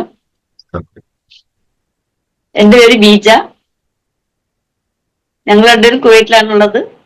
ക്ലാസ്സുകളൊക്കെ ഇപ്പൊ 2 ക്ലാസ്സിന് ഇപ്പൊ കേട്ടിട്ടുള്ളൂ. ഇതിനു മുമ്പൊക്കെ ഹസ്ബൻഡിന്റെ കൂടെ കുറച്ച് സ്പീച്ചുകളൊക്കെ ഈ ഫ്രൈഡേ ദിവസത്തിന്റെ കേട്ടിട്ടുണ്ടായിരുന്നു, 2-3 വർഷം മുമ്പുള്ളത്.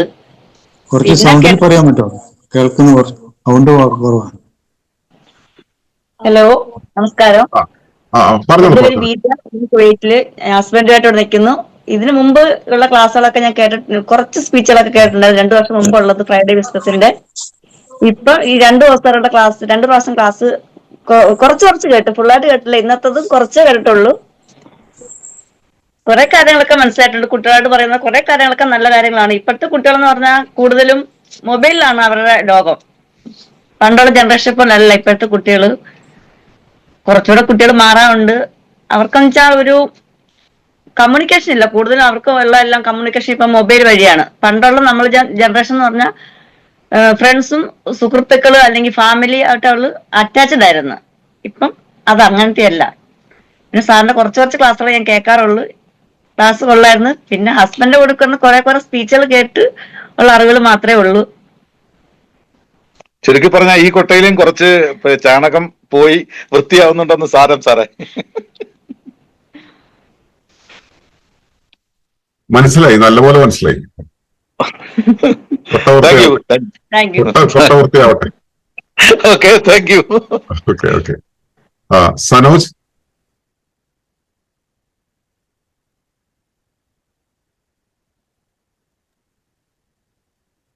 നമസ്കാരം. നമസ്കാരമാണ്.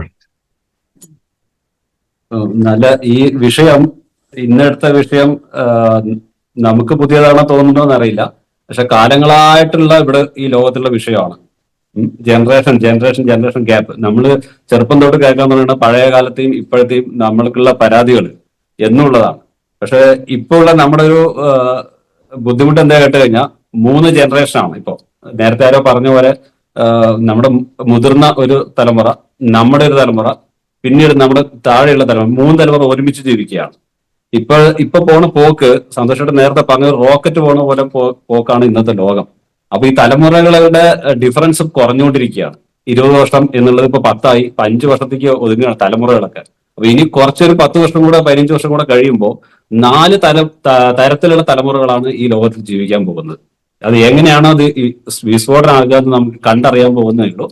എന്തായാലും നല്ലതാണ്. ഇപ്പോ ഏറ്റവും ഇതിനുള്ള പ്രതിവിധി എന്ന് പറഞ്ഞത് നമ്മൾ നേരത്തെ പറഞ്ഞ ഒരു ബന്ധുത്വം ലോകത്തിൽ പലവടെയും സന്തോഷം നേരത്തെ പറഞ്ഞത് എനിക്ക് ഒന്ന് സ്ട്രൈക്ക് ചെയ്തു. ലോകത്തിന്റെ പല ഭാഗത്തും ഇങ്ങനത്തെ ചെറിയ ചെറിയ കുമിളകൾ ദൈവാധീനം കൊണ്ട് മുളച്ചു വരുന്നുണ്ട്. ഇപ്പൊ നമ്മളെ പോലെയുള്ള ഒരു സമൂഹം, ഒരു ചെറിയൊരു സമൂഹം, നേരത്തെ പറഞ്ഞ പോലെ ഒരു 12-20 പേരെ ഇല്ലെങ്കിലും ഈ ഒരു സമൂഹം നമ്മൾ വലിയൊരു ലോകത്തെക്കുറിച്ച് ചർച്ച ചെയ്യാൻ ലോകത്തിൽ വീണ്ടും വീണ്ടും ഉണ്ടായിക്കൊണ്ടിരിക്കും എന്നാണ് പ്രകൃതിയുടെ നിയമം. അങ്ങനെ വംശനാശം വരില്ല. ഈ നല്ല വശങ്ങൾ ചിന്തിക്കാനായിട്ടുള്ള ഒരു സമൂഹം എന്നും ഉണ്ടായിരിക്കും. ഈ ലോകത്ത് കുമിളകൾ പോലെ വന്നിരിക്കും നന്മയ്ക്ക് വേണ്ടിയിട്ട്. നന്മയും പ്രകൃതിയുടെയും അവതാരങ്ങളായിട്ട് ഇവിടെ ഈ ലോകത്തിൽ വന്നുകൊണ്ടേയിരിക്കും എന്നാണ് നമ്മുടെ വിശ്വാസം. പിന്നെ ഒരു അഭിപ്രായം കൂടെ, നമ്മുടെ ഇപ്പൊ ഇവിടെ ഇരിക്കുന്നതൊക്കെ നമ്മൾ ചർച്ച ചെയ്യുന്ന മുഴുവൻ ഒരു വേറൊരു തലമുറ, 2 തലമുറയെ കുറിച്ചാണ് സംസാരിക്കുന്നതെങ്കിലും ഒറ്റ തലമുറയാണ് നമ്മളിപ്പോൾ ഈ സ്ക്രീനിൽ മൊത്തം കാണുന്നത്. അപ്പൊ വേറൊരു തലപ്പ് എന്റെ മക്കളും ഉണ്ട്, അതുപോലെ സന്തോഷേട്ടന്റെ മക്കളുണ്ട്, പിന്നെ ഇവിടെ ഇരിക്കുന്ന കുട്ടികൾ എല്ലാവരും ഉണ്ട്. ഇവരൊക്കെ ഉൾപ്പെടുത്തിക്കൊണ്ട് നമുക്ക് ഈ ചർച്ച ഉണ്ടായിരുന്നുവെങ്കിൽ ഇതായിരിക്കില്ല റിസൾട്ട്. നമുക്ക് ക്വസ്റ്റ്യൻ കൂടെ ഒന്ന് നമുക്ക് ഇതാവുമായിരുന്നു. ഞാനും വിട്ടുപോയതാണ്. കാരണം ഇല്ലെങ്കിൽ എനിക്ക് ഇങ്ങനത്തെ ഒരു ഇത്ര നല്ലൊരു വിഷയമാണെങ്കിൽ എന്റെ മക്കളെയും കൂടെ പിടിച്ചിരുത്തുമായിരുന്നു ഞാൻ. അപ്പൊ അത് നമ്മൾക്കൊന്ന് ആലോചിക്കേണ്ടതാണ്. അടുത്ത് ഇങ്ങനത്തെ ഒരു ചർച്ച വരുമ്പോൾ ആരെ കുറിച്ചാണോ, ആരെ ഉൾപ്പെടുത്തിയിട്ടാണോ നമ്മൾ സംസാരിക്കുന്നത് അവരെയും കൂടെ നമുക്ക് ഗ്രൂപ്പിൽ ഉൾപ്പെടുത്തേണ്ട ആവശ്യമുണ്ട്. ഇപ്പൊ നേരത്തെ പറഞ്ഞ സന്തോഷന്റെ മക്കളും ഇവിടെ ഉണ്ടെങ്കിൽ നമുക്ക് കൂടുതലായിരിക്കും ഈ ഒരു വിഷയം അല്ലെങ്കിൽ ഈ ഒരു ചർച്ച ഒന്നും കൂടെ നമുക്ക് രസകരമായിരുന്നു. അതുപോലെ എന്റെ മക്കളും ഉണ്ടെങ്കിൽ, അതുപോലെ നമ്മൾ ഇനിയിപ്പോ വിഷയം അങ്ങനെ ആവട്ടെ. എന്തായാലും ഈ ഒരു ചർച്ചയും ഈ ഒരു കൂട്ടായ്മയും നമുക്ക് ആവേശമാണ്, സന്തോഷമാണ്. സന്തോഷേട്ടനെ പോലെയുള്ള ഒരു ഇത്രയും നല്ല കാര്യങ്ങൾ അവതരിപ്പിച്ചു തരാൻ. പിന്നെ പലരും പറഞ്ഞു സന്തോഷേട്ടന്റെ പരിമിതിയെ കുറിച്ചിട്ട്.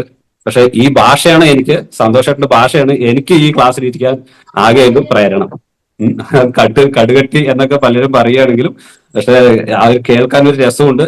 ഇത്രയും നേരം ഇരിക്കാൻ ഞാനാണ് തോന്നുന്നു ഈ ഗ്രൂപ്പിൽ ആദ്യം ഞാൻ ജോയിൻ ചെയ്ത് ഈ സൂം മീറ്റില്. ഇതുവരെയ്ക്കും എനിക്ക് കേട്ടിരിക്കാൻ എനിക്ക് സന്തോഷം തോന്നുന്നത് സന്തോഷേട്ടന്റെ ഒരു അവതരണ ശൈലിയാണ്. അത് വളരെ വളരെ ഇഷ്ടപ്പെട്ടു. നേരിട്ട് കാണാൻ കാത്തിരിക്കുന്നു. എന്തായാലും എല്ലാവർക്കും ഗ്രൂപ്പിലുള്ള എല്ലാവരും ഒന്നിനൊന്ന് കാര്യങ്ങൾ പറയാനും അവതരിപ്പിക്കാനും മെച്ചപ്പെട്ട കഴിവുള്ള ആൾക്കാരാണ്. ഈ ഒരു ഗ്രൂപ്പിൽ നമ്മൾ എത്തിപ്പെടാൻ സാധിച്ചത് പ്രകൃതിയുടെ നിയോഗമാണ്. പ്രകൃതിക്ക് ഈ ഒരു സന്ദർഭത്തിൽ നന്ദി പറഞ്ഞുകൊള്ളുന്നു. നമസ്കാരം. അതുപോലെ ഏട്ടൻ ഒരു കാര്യം കൂടെ, ഇതിപ്പോ ഏട്ടൻ പറഞ്ഞ പോലെ ഇതിലിപ്പോ നമ്മുടെ കുട്ടികളെയാണ് ഇരുത്തേണ്ടത്. ഇതിലൊക്കെ എല്ലാവരും നമ്മുടെ ഏജ് ഗ്രൂപ്പാന്ന് പറഞ്ഞു. പക്ഷെ ഇതിലിപ്പോ എന്റെ അച്ഛനും ഉണ്ട്, ഞാനും ഉണ്ട്. ഇപ്പോഴടക്കം ഞാനും അച്ഛനും തമ്മിലും അല്ലെങ്കിൽ ഞാനും അമ്മയും തമ്മിലും ജനറേഷൻ ഗ്യാപ്പ് നമുക്ക് നല്ലോണം ഫീൽ ചെയ്യുന്നുണ്ട് ഇപ്പോഴും. അവര് പറയണതൊക്കെ തെറ്റ്, നമ്മൾ പറയണതൊക്കെ ശരി എന്നുള്ള ഒരു അവസ്ഥയിൽ ഇപ്പൊ പോകുന്നുണ്ട്. അപ്പൊ ഇത് തന്നെയാണ് ഒരു റെപ്ലിക്കേറ്റ് ചെയ്യണത്. നമ്മുടെ ഈ ജനറേഷനിൽ നമ്മുടെ കുട്ടികളുടെ അടുത്ത് ഞങ്ങൾ അങ്ങനെ ചെയ്താൽ മതി പറയുമ്പോൾ അവര് തിരിച്ചെന്തെങ്കിലും പറയണ സമയത്ത് അത് ശരിക്കും അത് പ്രത്യക്ഷത്തിലുള്ള ഒരു സത്യമാണ്. ഇതിപ്പോ അച്ഛൻ എന്ത് പറഞ്ഞാലും അതൊന്നും ശരിയല്ല, ഞാൻ പറയണത് ശരിയെന്ന് ഞാൻ സ്ഥാപിച്ചെടുക്കും. അതുപോലെ എന്റെ മോനും ഇപ്പൊ ഞാൻ എന്തെങ്കിലും അവന്റെ അടുത്ത് പറഞ്ഞു കഴിഞ്ഞാൽ അവൻ എന്നോട് പറയും, അല്ല അമ്മ പറയണതല്ല ശരി, ഞാൻ പറയണതാ ശരിന്ന് എന്നിലേക്ക് ആക്കി തീർക്കും. ശരിക്കും പറഞ്ഞില്ലെങ്കിലും കൂടെ അവന്റെ വർത്തമാനം കേട്ടിട്ട് അങ്ങനെ ആക്കി പിക്കും നമ്മുടെ മനസ്സിന്. അപ്പൊ ഇതിലിപ്പോ 2 ജനറേഷൻ, ശരിക്കും പറഞ്ഞാൽ ഒരു ജനറേഷൻ ഇപ്പൊ എന്റെ അച്ഛനുള്ളത് കാരണം എനിക്കത് നന്നായി ഫീൽ ചെയ്യാൻ പറ്റുന്നുണ്ട്. കാരണം എന്താണെന്ന് വെച്ച് കഴിഞ്ഞാൽ ഞാനും അച്ഛനും തമ്മിലുള്ള ആ ഡിസ്പ്യൂട്ട് തന്നെ എനിക്കും മകനുമായിട്ട് വരുന്നുണ്ട്. അതിപ്പോ അത് കാലങ്ങളായിട്ട് അതിൽ കൂടെ തന്നെ കടന്നു പോകണമെന്ന് ഞാൻ വിശ്വസിക്കുന്നുണ്ട് ഇപ്പോ. ഓക്കെ. അപ്പൊ എന്തായാലും സനോജും തന്നെയും പറഞ്ഞത് പ്രകാരം മുൻ തലമുറയിലുള്ള ആളും പങ്കെടുത്തു, നമ്മുടെ തലമുറയിലുള്ളവരും പങ്കെടുത്തു. അടുത്ത തലമുറയും കൂടെ സംസാരിക്കട്ടെ. പ്രപഞ്ച.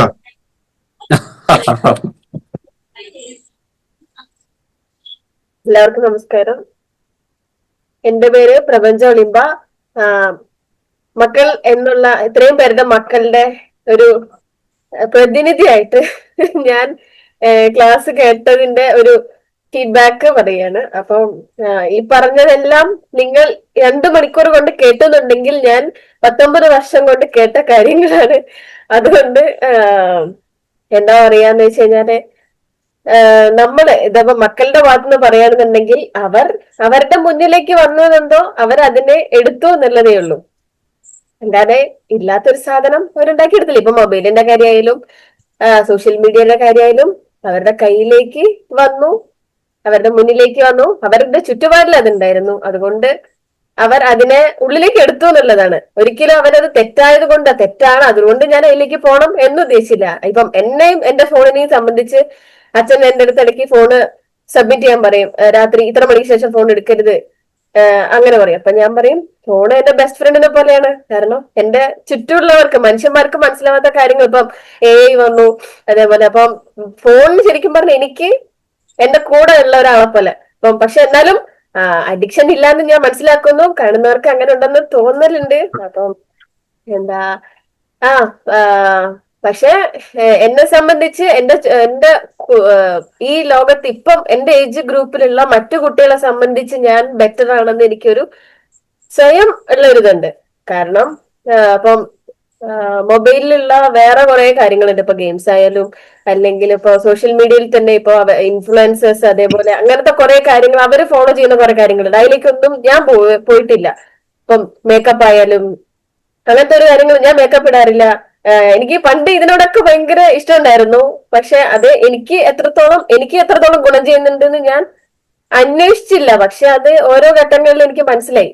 അതുകൊണ്ട് ഞാൻ മനസ്സിലാക്കിയ സാധനങ്ങളിൽ എനിക്ക് സ്വയം തിരുത്താൻ പറ്റിയ കാര്യങ്ങളൊക്കെ ഞാൻ തിരുത്തിയിട്ടുണ്ട്. മൊബൈലിന്റെ കാര്യത്തിലായപ്പോലും എന്റെ കൺട്രോളിലാണ് എന്റെ മൊബൈൽ യൂസ് എന്നാണ് എന്റെ ഒരു വിശ്വാസം. പക്ഷെ അച്ഛനത് സമ്മതിക്കില്ല. അപ്പോ എന്തായാലും മക്കൾ എന്നുള്ളതിൽ എനിക്കിതാ പറയാനുള്ളൂ. കാരണം അവർ കണ്ടത് അവരുടെ ചുറ്റുപാട് ഇപ്പം ഈ പറഞ്ഞ പോലെ കൂട്ടുകുടുംബം എന്നുള്ളൊരു സാധനമാണ് അവർക്ക് കൊടുക്കേണ്ടിയിരുന്നത് എന്നുണ്ടെങ്കിൽ അവർ ജനിച്ച സമയത്ത് അല്ലെങ്കിൽ അവർ വളർന്ന സാഹചര്യത്തിൽ അത് ഉണ്ടാവണമായിരുന്നു എന്നാണ്. അല്ലെങ്കിൽ അവര് എങ്ങനെ വളരണമെന്ന് നമ്മൾ ആഗ്രഹിക്കുന്നു അത് അവർക്ക് ഇട്ട് കൊടുക്കുക, അവരത് എടുത്തോളൂ. കാരണം അവരൊരിക്കലും തെരഞ്ഞെടുക്കുന്നില്ല ഇതെനിക്ക് വേണം ഇതെനിക്ക് വേണ്ടാന്ന്. അവർ കാണുമ്പോ എന്താണുള്ളത് അത് അവരെടുക്കുന്നു എന്നുള്ളതാണ് എനിക്ക് മനസ്സിലായിട്ടുള്ളത്. അപ്പം ഇത്രയാണ് എനിക്ക് പറയാനുള്ളത്. നന്ദി, നമസ്കാരം. ഇതാണ് എന്റെ മകൾ, എന്റെ ഔട്ട്പുട്ടും ഇതാണ്. ഇനി അവളെ പെറ്റാളുകൂടെ സംസാരിച്ചാൽ കുറച്ചുകൂടെ ക്ലിയർ ആവും. ഞാൻ അതിനിടയ്ക്ക് ഒരു കഥ പറഞ്ഞോട്ടെ? ബിജുചേട്ടനാ? അതെ. പറയൂ. സന്തോഷ് ചേട്ടന്റെ സ്പീച്ചിനേക്കാളും എനിക്ക് ഇഷ്ടപ്പെട്ടത് മകളുടെ സ്പീച്ചിലാണ്. പറഞ്ഞോളൂ, ഇനി നിങ്ങൾ പറഞ്ഞോളൂ.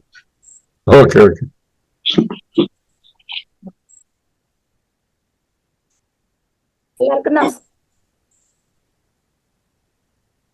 കൂടുതലൊന്നും പറയാനില്ല. ഈ കേട്ടതൊക്കെ തന്നെ നമുക്ക്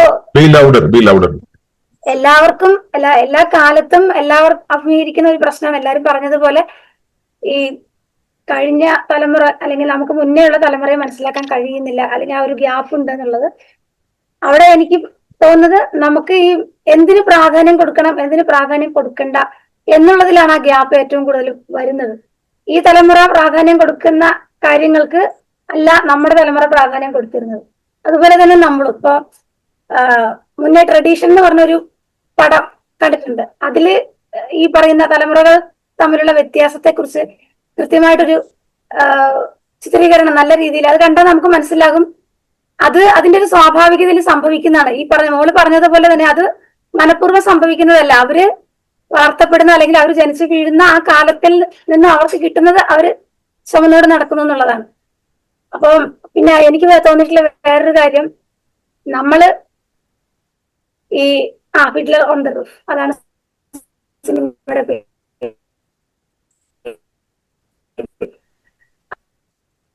അപ്പോ നമ്മള് ഈ കുടുംബത്തെ എത്രത്തോളം കണ്ടുപഠിക്കുന്നു എന്നുള്ളത് വളരെ കുറവാണെന്നാണ് എനിക്ക് മനസ്സിലാവുന്നത്. കാരണം നമ്മളിവിടെ എന്തെല്ലാമോ ചെയ്യുന്നു, എന്തെല്ലാമോ മാതൃകയാക്കിയിട്ട് പോകുന്നു, പക്ഷെ ഇതൊന്നും അവിടെ കാണുന്നില്ല എന്നുള്ളത്. എല്ലാത്തിലും അല്ല, ഒരുപാട് കാര്യങ്ങളിൽ.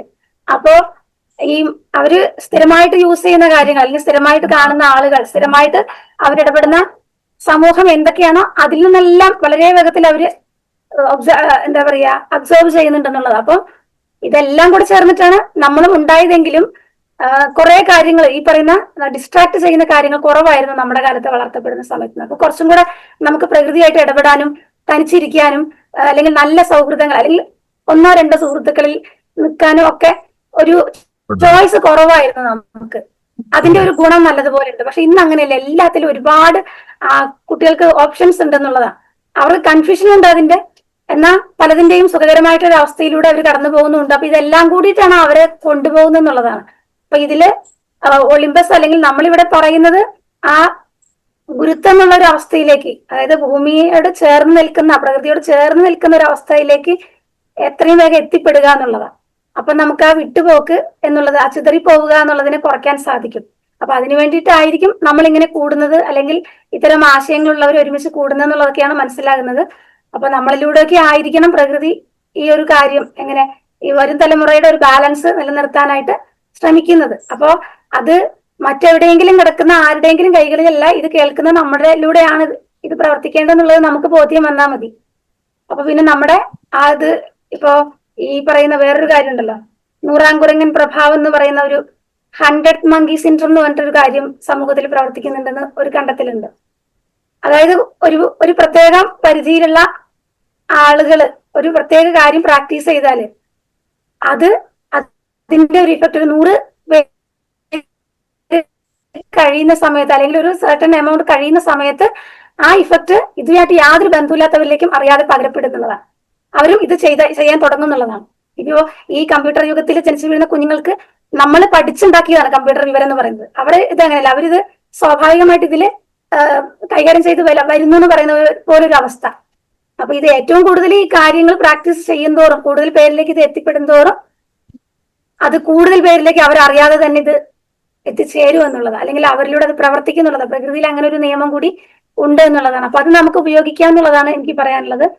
അപ്പൊ നമ്മൾ പരമാവധി പിന്നെ ഇത് ചെയ്തുകൊണ്ടിരിക്കുക, അത് കാണുക, അല്ലെങ്കിൽ പ്രചരിപ്പിക്കുക എന്നൊക്കെയാണ് നമുക്ക് ചെയ്യാനുള്ളത്. അപ്പൊ ഈ തലമുറകളുടെ ഗ്യാപ്പ് എന്നുള്ളതിൽ നമുക്ക് എന്തെങ്കിലും ചെയ്യാൻ കഴിയുമോ എന്നുള്ളതിനേക്കാൾ ഈ ധന്യാണെന്ന് തോന്നുന്നു പറഞ്ഞത്. അതായത് അവരില് തീർച്ചയായിട്ടും അവരുടേതായിട്ടൊരു മൂല്യം ഉണ്ടാകും. അത് സമയമാകുമ്പോൾ മുളയ്ക്കുമായിരിക്കും എന്ന് നമുക്ക് വിചാരിക്കാം. ഇതിനെ അവർ നിസ്സാരമായിട്ട് കാണുന്നില്ല, പക്ഷെ ഇപ്പൊ അവര് മറ്റെന്തിനോ പ്രാധാന്യം കൊടുത്തു പോകുന്നു എന്നുള്ളതാണ്. തീർച്ചയായിട്ടും ഒരു തിരിച്ചു വരവ് അല്ലെങ്കിൽ അവർക്കൊരു തിരിഞ്ഞു നോട്ടം തീർച്ചയായിട്ടും ഉണ്ടാകും. കാരണം നമ്മുടെ ഒരു സറൗണ്ടിങ്സിലാണ് അവർ ജീവിക്കുന്നതെങ്കിൽ തീർച്ചയായിട്ടും അതിന് സാധിക്കും എന്നാണ് തോന്നുന്നത്. അപ്പൊ ആ പ്രതീക്ഷ കൈവിടണ്ട. അവര് എവിടെയും പോയിട്ടില്ല, കുറച്ച് പറന്ന് തിരിച്ചു വരും എന്നുള്ളത് തന്നെ നമുക്ക് വിചാരിക്കാൻ തോന്നുന്നു. പ്രതീക്ഷയോടുകൂടി നമുക്ക് ഇതിനെ കാണുകയും അതിനനുസരിച്ച് മുന്നോട്ട് പോവുകയും ചെയ്യാം. അപ്പൊ ആ പ്രതീക്ഷ നിലനിർത്തിക്കൊണ്ട് ഞാനും നിർത്തുന്നു. നന്ദി, നമസ്കാരം. അപ്പൊ ഇനി കൂടുതൽ ഒരു അഭിപ്രായം കൂടെ പറയാണ്ടതുകൊണ്ടിരിക്കുന്നത്, സംഭവം എന്താന്ന് വെച്ച് കഴിഞ്ഞാല് ഞാൻ പറഞ്ഞത് ഒരിക്കലും മാതാപിതാക്കളെ കുറ്റം പറഞ്ഞല്ല. കാരണം എന്താ പറയാ, ഇപ്പം ഇപ്പം അച്ഛൻ കുട്ടിയായിരുന്നു, അച്ഛന്റെ അച്ഛൻ കുട്ടിയായിരുന്നു. അപ്പൊ ഇവർക്ക് ഇവരുടെ മാതാപിതാക്കൾ അല്ലെങ്കിൽ എന്റെ മാതാപിതാക്കൾ അവർക്ക് ശരി എന്ന് തോന്നിയിട്ടുള്ള കാര്യങ്ങൾ അവർക്ക് മക്കൾക്ക് കൊടുത്തിട്ടുണ്ട്. ഫോണിന്റെ കാര്യമല്ല ഞാൻ പറഞ്ഞത്. പക്ഷെ ഇപ്പൊ ഫെസിലിറ്റീസ് ആയാലും അവരിപ്പം പണ്ട് എപ്പോഴും എല്ലാരും കേൾക്കുന്നത് ഞാൻ നടന്ന് സ്കൂളിൽ പോയതാ, നീ ഇപ്പം ബസ് കയറിയിട്ടാ സ്കൂളിൽ പോകുന്നത് എന്ന് പറയുമ്പോ അവര് കുട്ടികൾ നന്നായിട്ട് അല്ലെങ്കിൽ അവർക്ക് നല്ലത് എന്നുള്ള രീതിക്കാണ്, അവർക്ക് ബെസ്റ്റ് കിട്ടട്ടെ എന്നുള്ളത് കൊണ്ടാണ് അവർ അങ്ങനെ കൊടുത്തത്. ഒരിക്കലും എന്റെ മക്കൾക്ക് അല്ലെങ്കിൽ മോശം വരണമെന്ന് പറഞ്ഞ ആരൊന്നും ചെയ്യില്ല. അപ്പം ഇത് ഇപ്പം കുട്ടികൾ ഇങ്ങനെ ഒരു ഇതിൽ ഇപ്പൊ ഈ ജനറേഷൻ ഇപ്പം ബുദ്ധിമുട്ടുകൾ അഡിക്ഷൻ ആയാലും മൊബൈലിന്റെ കാര്യമായാലും എന്തനുഭവിക്കുന്നുണ്ടെന്നുണ്ടെങ്കിലും അത് എല്ലാത്തിന്റെയും പോസിറ്റീവ് നെഗറ്റീവ് വശം എന്ന് പറഞ്ഞാൽ അതൊരു ഈ ജനറേഷന്റെ ഒരു നെഗറ്റീവ് വശമാണ്. അപ്പം ഇപ്പൊ എന്റെ മുമ്പുള്ള തലമുറകളായാലും അവർക്ക് ഇപ്പൊ കിട്ടിയിട്ടുള്ള ഫെസിലിറ്റീസിൽ ഇപ്പൊ അന്ന് ടി വി ആയിരുന്നു, ഇപ്പൊ മൊബൈൽ ആണെങ്കിൽ അന്ന് ടി വി ആയിരുന്നു, അല്ലെങ്കിൽ അതിനു മുമ്പ് റേഡിയോ ആയിരുന്നു എന്നൊക്കെ പറഞ്ഞ പോലെ എല്ലാത്തിലും അതിൻ്റെതായിട്ടുള്ള മോശം വശങ്ങളുണ്ട്, നല്ല വശങ്ങളുണ്ട്. അപ്പം മാതാപിതാക്കൾ എപ്പോഴും അവർക്ക് കുട്ടികൾക്ക് നല്ലത് കൊടുക്കണം, നല്ലത് മാത്രം കൊടുക്കണം എന്ന് വിചാരിക്കുന്നവരാ. പക്ഷെ ഈ പറഞ്ഞാൽ പ്രകൃതിക്ക് ഒരു തീരുമാനം ഉണ്ടാവുമല്ലോ, ഓരോ മനുഷ്യനും എന്താവണം, എന്തൊക്കെ അനുഭവിക്കണം, എന്തൊക്കെ അനുഭവിക്കരുത് എന്നുള്ളത്. അപ്പൊ ആ രീതിക്ക് ചിന്തിക്കുമ്പോ നമ്മൾ അനുഭവിക്കുന്ന എല്ലാ പ്രകൃതിയുടെ തീരുമാനം തോന്നും. അതുകൊണ്ട് ഞാൻ ഒന്നിനെയും എന്താ പറയാ എനിക്കിത് കിട്ടി അല്ലെങ്കിൽ എന്തുകൊണ്ട് അങ്ങനെ ആയി എന്ന് ചിന്തിക്കാറില്ല. അപ്പൊ നമുക്ക് സൊല്യൂഷൻ കണ്ടെത്താൻ പറ്റുന്നുണ്ടെങ്കിൽ നമ്മൾ കണ്ടെത്തുക. അല്ലെങ്കിൽ ഇപ്പൊ പണ്ടത്തെ കാലത്ത് നിന്ന് ഇപ്പോഴത്തെ കാലത്തിലേക്ക് വന്നതില് ഒരു വലിയ ഗ്യാപ്പ് ഉണ്ട്, അല്ലെങ്കിൽ കുറെ മാറ്റങ്ങളുണ്ട്. അപ്പൊ അതൊക്കെ പ്രകൃതിയുടെ എന്തെങ്കിലും പ്ലാനിങ് ആയിരിക്കും, അല്ലെങ്കിൽ ഭൂമിയുടെ ഓരോ പരിണാമത്തിന്റെ അങ്ങനെ എന്തെങ്കിലുമൊക്കെ ആയിരിക്കും എന്നാണ് ഞാൻ വിശ്വസിക്കുന്നത്. അപ്പൊ ഞാൻ പറഞ്ഞത് വേറൊന്നുമല്ല, മാതാപിതാക്കളുടെ തെറ്റൊന്നും ഞാൻ പറഞ്ഞില്ല. പക്ഷെ എല്ലാം അവരുടെ എന്താ പറയാ അവരുടെ ചുറ്റുപാട് അവർക്ക് കിട്ടിയത് അവർ മക്കൾക്ക് കൊടുത്തു, മക്കള് അവർക്ക് കിട്ടിയത് അവരുടെ മക്കൾക്ക് കൊടുത്തു എന്ന് പറഞ്ഞ പോലെ ഞാൻ പറഞ്ഞതിൽ എവിടേക്കോ കണക്ഷൻ തെറ്റിപ്പോയിട്ടുണ്ട്. ശരിയാണോ? ചേട്ടാ ഒരു കാര്യം കൂടെ ഇതിനെ കണക്ട് പറഞ്ഞതല്ല. ഇപ്പം അവർക്ക് അവിടെ മുന്നിൽ ഒരുപാട് സൗകര്യങ്ങൾ വന്നു. അപ്പം പണ്ടുള്ളതിനെ അപേക്ഷിച്ച് പണ്ട് 5 ഓപ്ഷനാന്നുള്ളതെങ്കിൽ ഇപ്പം 50ഓ 500ഓ ഓപ്ഷൻസ് അവരുടെ മുന്നിലുണ്ട്. ഇത് ഉപയോഗിക്കുന്ന കാര്യത്തിലും കണക്ട് ചെയ്യുന്ന കാര്യത്തിലും ഇതിനെ യൂസ് ചെയ്യുന്ന കാര്യത്തിലൊക്കെ തന്നെ കുറെ കുറച്ചൊരു എന്താ പറയാ അതിനൊരു മനസ്സിലാക്കി അല്ലെങ്കിൽ മറ്റുള്ളവർ പറയുന്നതോടെ കേട്ട് മനസ്സിലാക്കി അതിനെ ഉപയോഗിച്ചാൽ കുറെ കൂടെ ബെറ്റർ ആയിട്ട് പോകാൻ പറ്റും എന്നുള്ളതാണ്. അപ്പൊ ഇതിനവിടുത്തെ ഒരു പ്രശ്നം കാണുന്നത് പിന്നെ ഒരു 30-ാം വയസ്സിൽ അനുഭവിക്കേണ്ടതും കാണുന്നതും അല്ലെങ്കിൽ ആ ഒരു പക്വതയോടെ സമീപിക്കേണ്ടതായ പല കാര്യങ്ങളും വളരെ അപക്വമായിട്ട് 15 വയസ്സിലും 20 വയസ്സിലും കാണുകയും അനുഭവിക്കുകയും അറിയുകയും ചെയ്യുന്ന ഒരു സിറ്റുവേഷന്റെ ഒരു ഫലം കൂടി നമ്മൾ കാണേണ്ടതുണ്ട്. അതൊരു പ്രകൃതിയുടെ ഒരു വ്യൂവിൽ നോക്കുമ്പം സന്തോഷേട്ടന് അതിന് എതിർപ്പുണ്ടാവാം. അല്ലെങ്കിൽ നമുക്ക് പ്രകൃതിയുടെ അടിസ്ഥാനത്തിൽ നമുക്ക് അതിന് സമാധാനമായിട്ട് സ്നേഹഭാഷയിൽ അതിനെ നമുക്ക് നല്ലതിലേക്കുള്ള ഒരു കാത്തിരിപ്പായിട്ട് നമുക്ക് അതിനെ കാത്തിരിക്കാം എന്നുള്ളതേ ഉള്ളൂ. അതാണ് എനിക്കൊന്ന് പറയാനുള്ളത്. രണ്ടാമത് അത് പലർക്കും ചേട്ടാന്ന് വിളിക്കാൻ ഭയങ്കര പാടാണെന്നുള്ളത് പലരും പറഞ്ഞു. ഞാനും അങ്ങനെ ഒരു ദിവസം ഒരുപാട് സാറ് വിളിച്ചതാണ്. അടുത്ത ദിവസം മുതൽ അത് ചേട്ടാ എന്നുള്ള വിളിയിലേക്ക് ചേട്ടാ സേട്ടാ വേണമെങ്കിൽ ഷീല സിനിമയിലൊക്കെ പറയുന്നല്ലോ ചേട്ടാ എന്നൊക്കെ വിളിക്കാൻ പോലും പറ്റുന്ന തരത്തിലേക്ക് വളരെ പെട്ടെന്ന് മാറാൻ പറ്റും. അതുകൊണ്ട് എല്ലാവരും ചേട്ടാ തന്നെ വിളിക്കുന്നതായിരിക്കും നല്ലത്. നമുക്ക് ആ സ്നേഹഭാഷ കുറച്ചുകൂടെ ദൃഢപ്പെടുത്താൻ പറ്റുന്ന ഒരു വിളിയാണ്. Thank you. ഓക്കെ, സന്തോഷം. അപ്പോ പിന്നെ നമ്മള് സാറിന് തന്നെ പിന്നെയും വിളിച്ചു പോന്നെ ചേട്ടാ, നിങ്ങൾ പറഞ്ഞത് ഒരു വിഷയം എന്റെ സ്ട്രൈക്കായത്, നമ്മള് പഴയ കാലഘട്ടത്തിൽ നിന്ന് പഴയ ഓല വീട്ടിൽ നിന്ന് ഓടിട്ടിലേക്ക് മാറുന്ന നേരം പിന്നീട് കോൺക്രീറ്റിലേക്ക് മാറുന്നുണ്ട്. ആ ഘട്ടത്തിലേക്കുള്ള മാറ്റങ്ങളുണ്ട്. അപ്പൊ നമ്മൾ പണ്ട് കാലത്ത് എന്ന് പറയുന്നത് എവിടെയാണ് പണ്ട് തുടങ്ങുന്ന അറിയില്ല. കാരണം ഇപ്പൊ ഞാനൊക്കെ ജീവിക്കുന്ന കാലഘട്ടം എന്ന് പറഞ്ഞാല് പഴയ കാലത്തിന്റെ സൗന്ദര്യവും ഈ പുതിയ കാലത്തിന്റെ സൗകര്യവും അനുഭവിച്ചിട്ടുള്ള ഒരാളാണ് നമ്മള്. ആ സൗന്ദര്യം ഇപ്പോഴത്തെ സൗകര്യങ്ങളും ഇത് രണ്ടും ആസ്വദിക്കാൻ നമുക്ക് കഴിഞ്ഞിട്ടുണ്ട്. അപ്പൊ അതുകൊണ്ടാണ് നമുക്ക് ഈ മാറ്റം വന്നുകൊണ്ടേയിരിക്കുന്നത്. ഇപ്പൊ നമ്മൾ ഈ കുട്ടികളൊക്കെ മൊബൈലിന് അഡിക്റ്റ് ആകുന്നത് വെച്ചാല് ഇപ്പൊ നമ്മൾ മൊബൈലിനെ കുറിച്ചിട്ട് പഠിച്ചിട്ടില്ല. ഇപ്പോഴത്തെ കുട്ടികൾ ഇതിന്റെയൊക്കെ ശരിയാണ്. ഇപ്പൊ AI വരെ എത്തുന്ന നേരം നമുക്ക് അത് മേലോട്ട് നോക്കേണ്ടി വരും. അതായത് കുട്ടികൾക്ക് ആ ടെക്നോളജി ഒക്കെ പഠിച്ചു തരും. പിന്നെയും അവർ അടുത്ത സ്റ്റെപ്പിലേക്ക് പോകുന്നതാണ്. അപ്പൊ അതിനനുസരിച്ചുള്ള മാറ്റങ്ങൾ ഉൾക്കൊണ്ടുകൊണ്ടേ അത് പോകൂ. അപ്പൊ അതിനനുസരിച്ച് നമ്മൾ അതിനനുസരിച്ച് മാറിക്കൊണ്ടേയിരിക്കണം.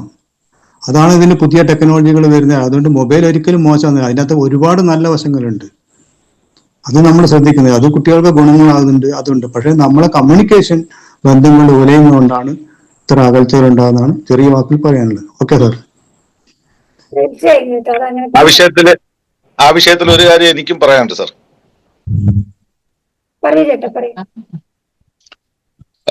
ഈ മൊബൈലിന്റെ ഉപയോഗം അത് ഓരോരുത്തരുടെ അറിവിനനുസരിച്ച് നമുക്ക് വേണ്ടത് എടുക്കുക എന്നുള്ള ഒരു അവസ്ഥയിൽ എനിക്ക് എന്റെ ജീവിതത്തിൽ ഞാൻ തീർച്ചയായിട്ടും യൂട്യൂബ് എന്ന് പറയുന്ന ഒരു ആപ്പിനോട് ജീവിതത്തിന്റെ 100% കടപ്പെട്ടിരിക്കുന്നു. കാരണം എനിക്ക് ലഭിച്ചതെല്ലാം എന്ത് ശരിയെന്ന് തോന്നുകയും എനിക്ക് മനസ്സിലാക്കാനുള്ള അറിവ് തേടാൻ പറ്റിയ ഒരേ ഒരു മാർഗം ജീവിതത്തിൽ ഞാൻ അപ്പം നമ്മൾ ഒരു മെച്ചൂർഡ് ആവുന്ന സമയം വരെയും പഠിച്ച കാര്യം നിർബന്ധമായി പഠിക്കപ്പെട്ട കാര്യങ്ങളൊന്നും തന്നെ അതിൽ 70% എൻ്റെ ജീവിതത്തിൽ നിന്ന് ഉതകുന്നതല്ല എന്ന് മനസ്സിലാക്കിയപ്പോൾ അറിവ് തേടിപ്പോയ സമയത്ത് നമുക്ക് അങ്ങനെയുള്ള ഒരു പ്ലാറ്റ്ഫോം കിട്ടാതായ സമയം എനിക്ക് ലഭിച്ചതെല്ലാം ശരിക്കും പറഞ്ഞു കഴിഞ്ഞാൽ ഈ വേദങ്ങളായാലും അല്ലെങ്കിൽ മറ്റു പല സ്പീച്ചുകളായാലും തുടങ്ങി ഒരുപാട് ഗ്രന്ഥങ്ങളെ കുറിച്ചുള്ള അറിവുകൾ എല്ലാം തന്നെയും ലഭിച്ചത് യൂട്യൂബിൽ നിന്ന്. ആ സമയത്തും എൻ്റെ വിരൽത്തുമ്പിൽ ഈ പറയുന്ന സ്റ്റോറിയും അതുപോലെ തന്നെ ചെറിയ ഷോർട്ടും ഇതെല്ലാം വരുന്നുണ്ട്. അതിനെ ഉപേക്ഷിച്ചുകൊണ്ട് നമുക്ക് വേണ്ടതിലേക്ക് മാത്രം നമ്മൾ കോൺസെൻട്രേറ്റ് ചെയ്യാനുള്ളൊരു ബോധം നമുക്ക് വന്നു കഴിഞ്ഞാൽ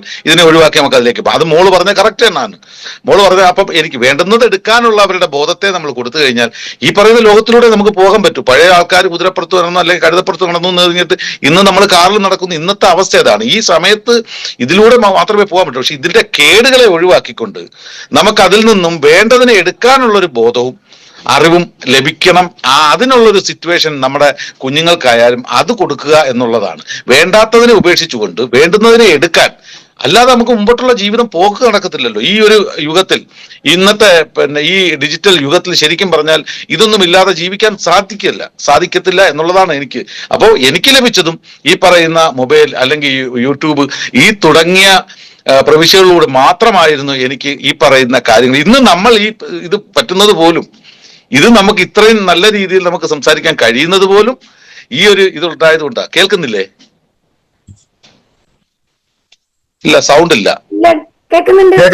കേൾക്കാം. അതായത് നമ്മളെ ഇവിടുത്തെ പ്രോട്ടോകോൾ എന്താന്ന് വെച്ചാല് ഒരാൾ സംസാരിക്കുമ്പോൾ മറ്റുള്ളവരെല്ലാരും മ്യൂട്ട് ചെയ്ത് വെക്കണം എന്നുള്ളതാണ്. ഓ സോറി, ഞാൻ കടന്ന് കയറിയ. അപ്പൊ ഏട്ടൻ പറയുമ്പോൾ ഞങ്ങൾ കേൾക്കും, അല്ലെങ്കിൽ ഉണ്ടല്ലോ അത് ഡിസ്റ്റർബൻസ് ആവും, മറ്റു പലർക്കും ഡിസ്റ്റർബൻസ് ആവും. അതുകൊണ്ട് ഒരാൾ പറയുമ്പോൾ മറ്റുള്ളവരെല്ലാം മിണ്ടാതിരിക്കുക. അപ്പോ എനിക്ക് പറയാനുള്ളത് ഈ വന്നതും ഈ വരുന്ന പുതുതായി വരുന്ന മാറ്റങ്ങളൊക്കെ തന്നെയും അതിലെല്ലാം ഒരു ശരിയുണ്ട്. 50% ശരിയുണ്ടെന്നും ആ 50% ശരിയിലേക്ക് നമ്മുടെ ചിന്തകളെയും നമ്മുടെ വ്യവസ്ഥകളെയും നമ്മുടെ പ്രവൃത്തികളെയും അതിലേക്ക് കോൺസെൻട്രേറ്റ് ചെയ്യുക, അല്ലെങ്കിൽ അതിലേക്ക് ഫോക്കസ് ചെയ്യുക. മറ്റതിനെ ഒഴിവാക്കാനുള്ളൊരു ബോധവും അറിവും നമ്മളിലേക്ക് എത്തണം. അതിന് നമ്മൾ കുടുംബത്തും നമ്മുടെ കുഞ്ഞുങ്ങളുടെ സാഹചര്യവും അറിവും എത്തിക്കുക എന്നുള്ളതാണ് എനിക്ക് പറയാനുള്ളത്. പക്ഷേ ഒരിക്കലും ഇത് ഈ മാറ്റങ്ങളെയും പുതിയ അറിവുകളെയും ഡിജിറ്റൽ യുഗത്തെ ഒന്നും കുറ്റം പറയുന്നതിനപ്പുറമായിട്ട് അതിലെ ശരികളിലേക്ക് കോൺസെൻട്രേറ്റ് ചെയ്യുക. താങ്ക് യു, നമസ്കാരം. ഓക്കെ. അതിന് ഒളിമ്പസിന്റെ ഒരു നിലപാട് പറയാട്ടോ. നമ്മളതിന് ശരി 50% ശരി എന്ന് പറഞ്ഞില്ലേ, നമ്മളതിനെ കണക്കാക്കുന്നത് കുറച്ചുകൂടെ മാറിയിട്ടാണ്. ശരിയേ ഉള്ളൂ, മെച്ചപ്പെട്ട ശരികൾ നമുക്ക് ഉണ്ടാക്കാം. കാരണം പ്രകൃതി ഒരു കാര്യം ഇവിടെ നടപ്പിലാക്കുന്നുണ്ടെങ്കിൽ അത് പ്രകൃതിയിലുള്ളതാണ്, ശരിയാണ്. പിന്നെ വേണ്ടത് എന്താ? സാമ്പാർ വെക്കുമ്പോ കുറച്ചുകൂടെ ഉപ്പുണ്ടാക്കി കുറച്ചുകൂടെ രുചി കൂടുമായിരുന്നു എന്ന് പറയുന്നൊരവസ്ഥയില്ല. അതുപോലെ കുറച്ചുകൂടെ മേലാക്കി മെച്ചപ്പെടുത്താം എന്നുള്ളൂ. തെറ്റുകളില്ല ഇവിടെ. സത്യത്തില് തെറ്റൊന്നും നമ്മുടെ വ്യാഖ്യാനാണ്. അപ്പോ 50% എന്നുള്ള ഏട്ടൻ പറഞ്ഞ 50% ശരി എന്നുള്ളത് 100% ആയിട്ട് എടുക്കുക, അല്ലെങ്കിൽ 90% ആയിട്ട് എടുക്കുക എന്നുള്ളതാണ്. അപ്പൊ അതായത് മെച്ചപ്പെട്ട ശരികളിലേക്ക് പോകാൻ പറ്റുമെങ്കിൽ പോവുക.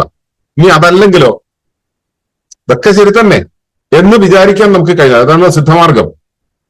ഒന്നിനെയും നിഷേധിക്കുന്നില്ലല്ലോ. ആ മാർഗത്തിലൂടെ പോകുമ്പോൾ ഇതെല്ലാം ശരിയാണെന്നുള്ളൊരു പാകത്തിലേക്ക് നമ്മൾ എത്തുക. അപ്പോൾ നമുക്ക് അസ്വാസ്ഥ്യം കുറയും. നമുക്ക് അസ്വാസ്ഥ്യം കുറയുമ്പോൾ പ്രകൃതിയുടെ അസ്വാസ്ഥ്യം കുറയും.